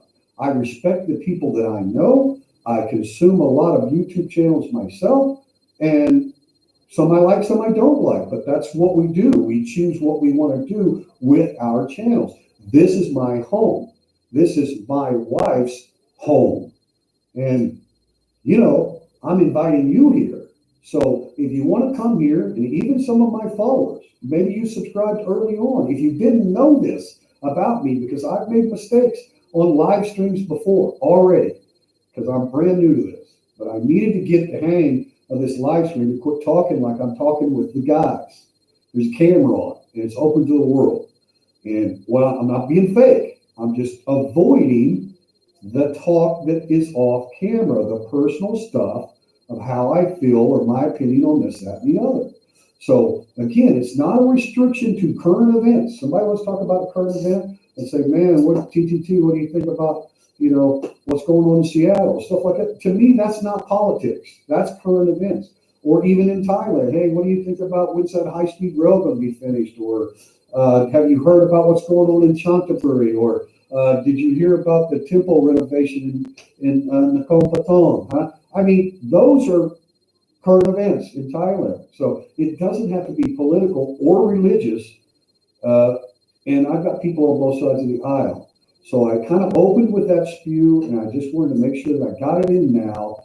So you know who I am. And that goes all the way back to junior high, okay? When there was fist fights every day. I'm just one of the people that if you want me to hate somebody because you don't like their YouTube channel, not going to work, okay? I will judge whoever I want to judge based on how they treat me or whatever, my relationship with them. So I think there needs to be more tolerance and unity, and we can all agree to disagree, but the channel belongs to the creator. My channel may belong to me, but there's only one reason for the channel, and that's the subscribers. And I think, like I say, go back and read some history on the current vlogs of all these wonderful people talking about, the perspective that I have here in Thailand, look at that, okay? Look at that and then decide if you want to be a part of this channel. Because if you disagree with all these people, singing the praises of Thai people and how great and unique this country is in the world, like I was saying earlier, people that have traveled and lived in everywhere will tell you Thailand is unique in the world, and it will remain that way. Why? Because Thai has protectionist laws, protectionism for their people. You can't come in here with just big money. I don't care if you're China, India, America, Aussie, UK, whatever you think you're going to do. There's legal ways. There's a lot of successful expats from all over the world have businesses and everything else here. But you're never going to be a Thai, and you're not going to buy a bunch of real estate, and you're not going to do whatever you want to do. You're not going to get the same benefit as a Thai person. And that's not discriminatory. It's protectionism. If Thailand was to go to this multicultural thing that we're experiencing all over the world, and I'm not saying I'm against it, multiculturalism everywhere, to where you're no longer allowed to be patriotic about your own native history or whatever because there's flaws in it, right? And so you have to, everybody that comes into your country has to be treated as equal as the citizens. That's not going to happen in Thailand, okay? I think I know enough about Thailand to say, I don't know, about 1,000 years, and it's never been colonized, okay? And there was a lot of big, tough people from foreign countries that wanted to colonize it, okay? And I've heard all the excuses, oh, Thailand just had to make a deal and play neutral, like Switzerland went. You don't know the accurate history if you think that's the way it went down. It's a very independent country, and have respect for that. My country's 242, 242, my math's terrible, 242 years old, whatever it is. We just celebrated the birthday for America. Thailand's, 800 more years older, and that was when they established their first kingdom in Sukhumvit, up there by James and Broad, what they called the Lana people, the Lana kingdom of Siam, the original kingdom of Siam. So I just want everyone to know that what you see is what you get. I'd rather be hated for who I am than loved for who I'm not. I didn't create a channel for any particular reason other than to show my children. I have 4 daughters and 11 beautiful grandchildren back home in America. And, they're like everybody else. They step in when they can and watch some of Dad and Grandpa stuff. It's all good. I go home every year. Didn't get to go home this year. Yin was going to go with me. We all know why that didn't happen. So the comments and the feedback I'm getting that people are saying, you're bringing us in to American living the dream, literally. Like, how? If I'm not dreaming, don't let me sleep. Okay, because this is better than any dream that I've had. My life is perfect and it's bliss. And I'm no fancy guy, no rich man, no nothing. Average guy from Kansas City, Kansas, down in Armourdale, if you know where that's at. Okay, Armourdale, Rosedale, Kansas City, Kansas, downtown. Where they build the cars and stuff. Yeah, some pretty rough areas, okay? That's where I'm from. And I've always tried to be a good listener, the best I can, but Thailand has taught me so much. I mean, I'm a better man because I live in Thailand.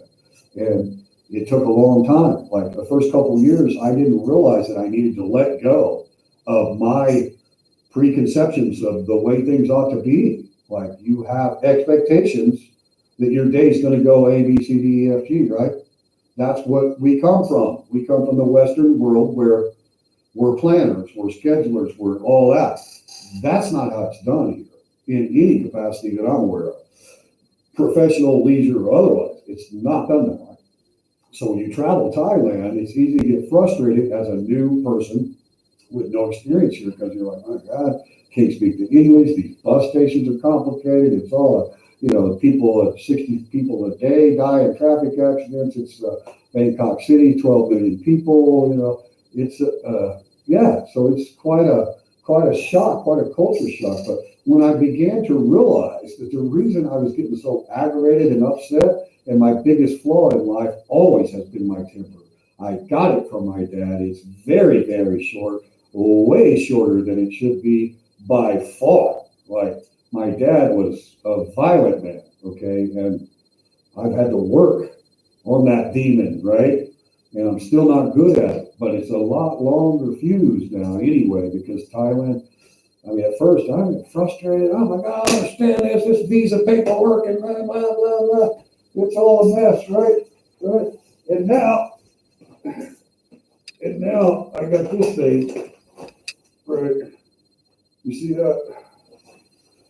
And I've always done my own visa extensions and everything every year because I cheat and I don't want to pay a lawyer or an agency, and I want to learn how. And so there is stuff that I think I can help people with, and I just want to, and I don't mean to rant, but you guys know that these people that have been YouTubing for, years now, here in Thailand, they catch so many trolls and negative haters, and it's not going to affect this channel at all. It's not going to affect me, and that's the only reason I'm throwing down the gauntlet today. The stream was to say thank you very much for subscribing and sharing and enjoying whatever. If I can bring Thailand to you, and you can just, for that video clip, whether it's 10 minutes or 40 minutes or whatever it is, and you can just kind of kick back on your couch and eat some popcorn and say, I'm in Thailand with TTT, and there's no worries there. Nobody's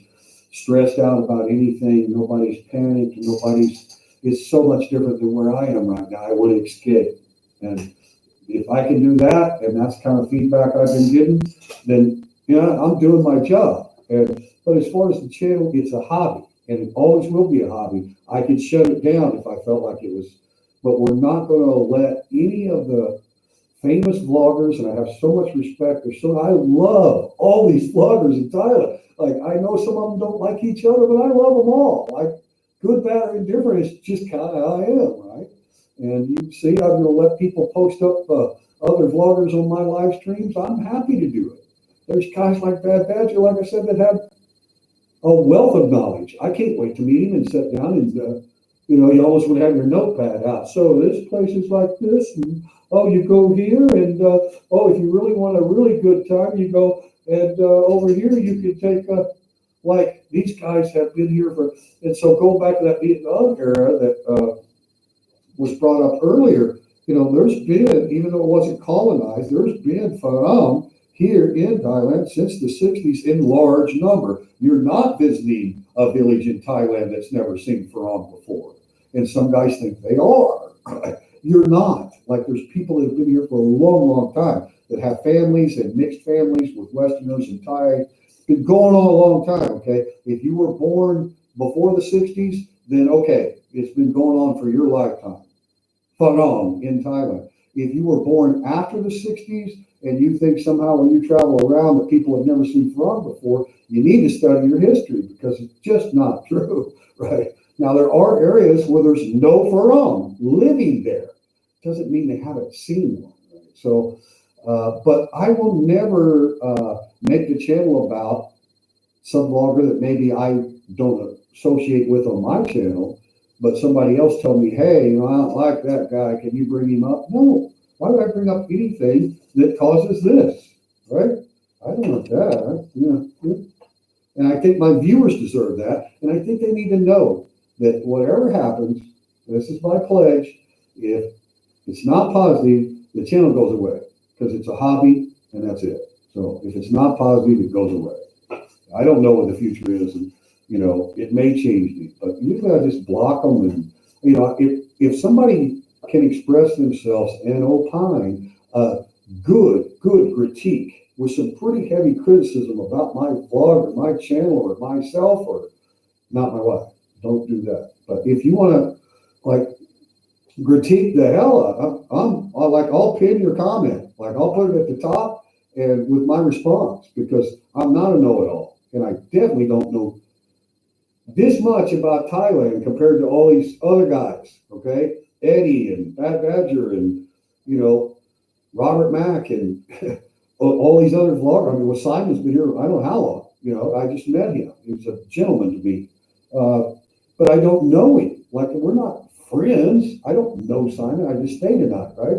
But, I watch his channel. I've been watching his channel and all that. And the resort was beautiful, but there's a mistake that I think some of the audience that tend to kind of just go a little bit to the negative or questioning, critique side of things.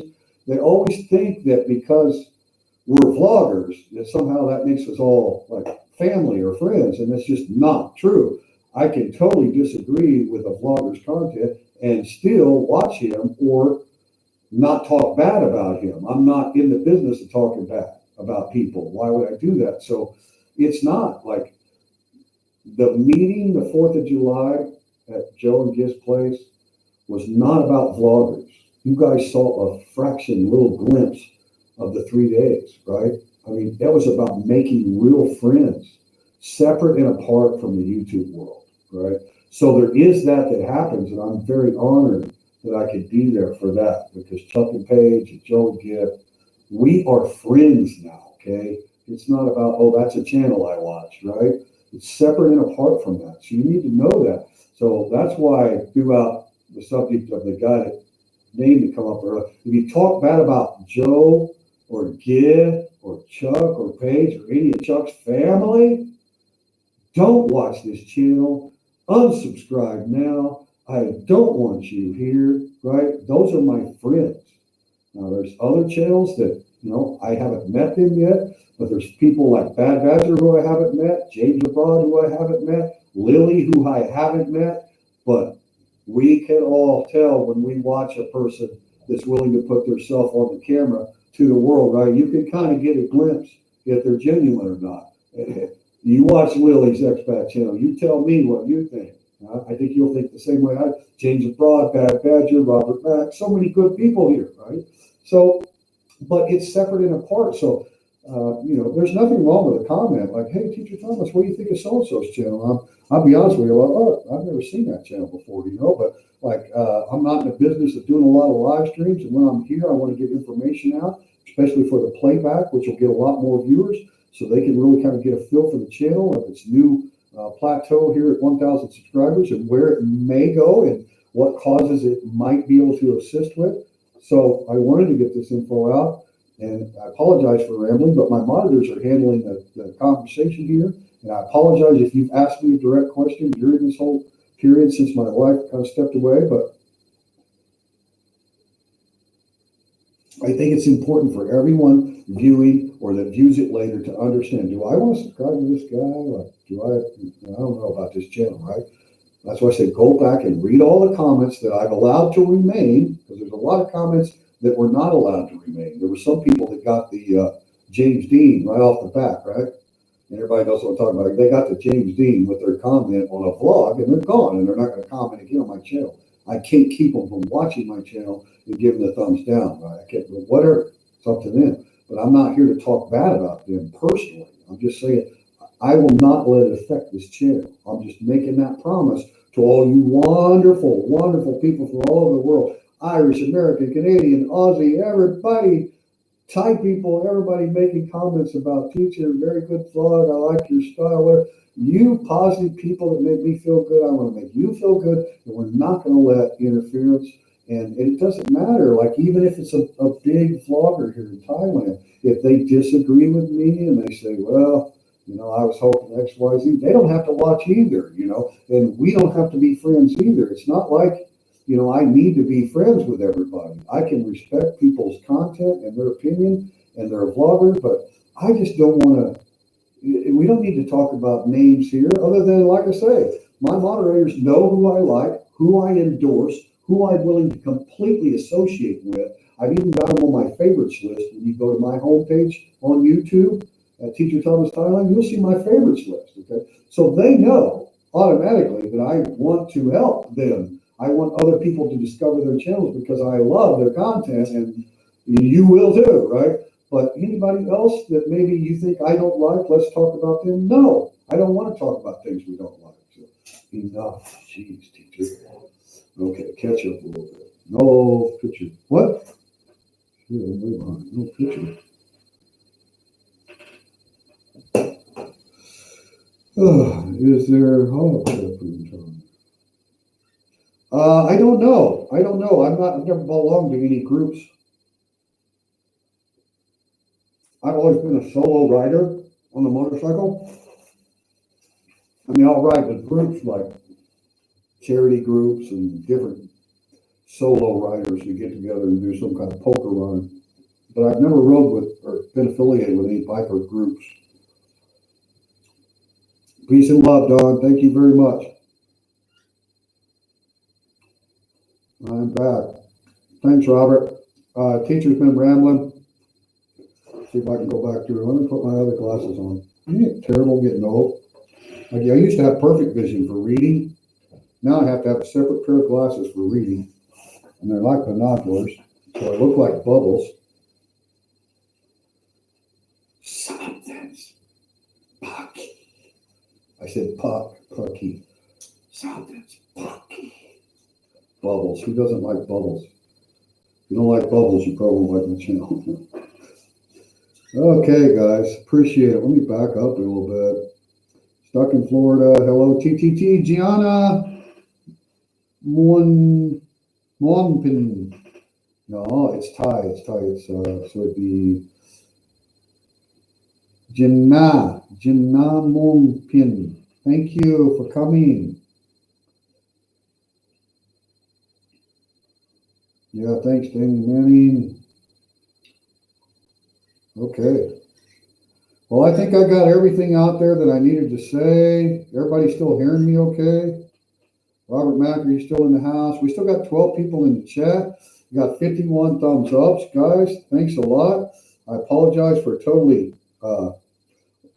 rambling. Maybe the last,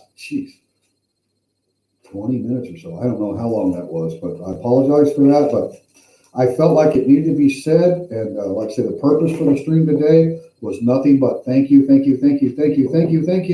my wonderful subscribers and audience. So, motorbike clubs in Thailand, not sure. Yeah, they're definitely here. Here in Bonchon, we have a huge German group, and they've all got like big badass Harleys, like the loud ones. I just ride a quiet bike. Like, I haven't owned a Harley here in Thailand. I had a Harley in America, one Harley in my lifetime, and it was a 1983 Sportster 1200 Evo engine, the first year of the Evo, I believe. And so it was a small frame. It was a little customized, a little bit chopped, on the front arms, and I had it rebuilt because the engine was a little rough when I bought it. I bought it for like $3,000, so I got a good price. But I ended up putting like $7,000 into the old Sportster, so I had like $10,000 in it, and I had it punched out. It was actually like 1450 cc when he finished it, and it still had the light Sportster frame. And the tank was the little bitty 2-gallon peanut tank, like a little bitty one. So everything was small size, old school, round headlight, nothing, no windshield, right? Just as light as you could make a Sportster with 1450 cc. And I loved it. It was, the feeling about it was, no matter, you could take a Lamborghini or the baddest car made, fastest car, and him and I stopped at a stoplight, and he wants to go. He got a prayer for the first little while, right? He got a prayer. No way, you're faster than anything on four wheels. Absolutely. Now, he'd get me, right, but not in that first quarter. Shit, no way. You know, and back then I was about maybe 75 kilos soaking wet. You know, I'm not a big guy. I've just gained a lot of weight since my disability. A lot of weight. But anyway, I appreciate you guys hanging in there.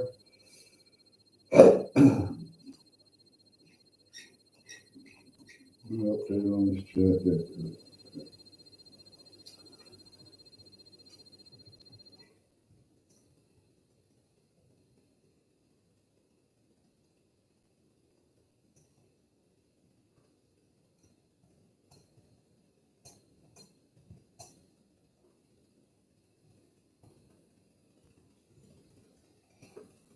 Okay, guys, I'm going to get out of here and close it out. I've been rambling on for 3 hours, over the 3-hour mark. I appreciate you coming along. I appreciate all you moderators. Thank you so much to everyone. Teacher Thomas Thailand, signing out. We'll see you later.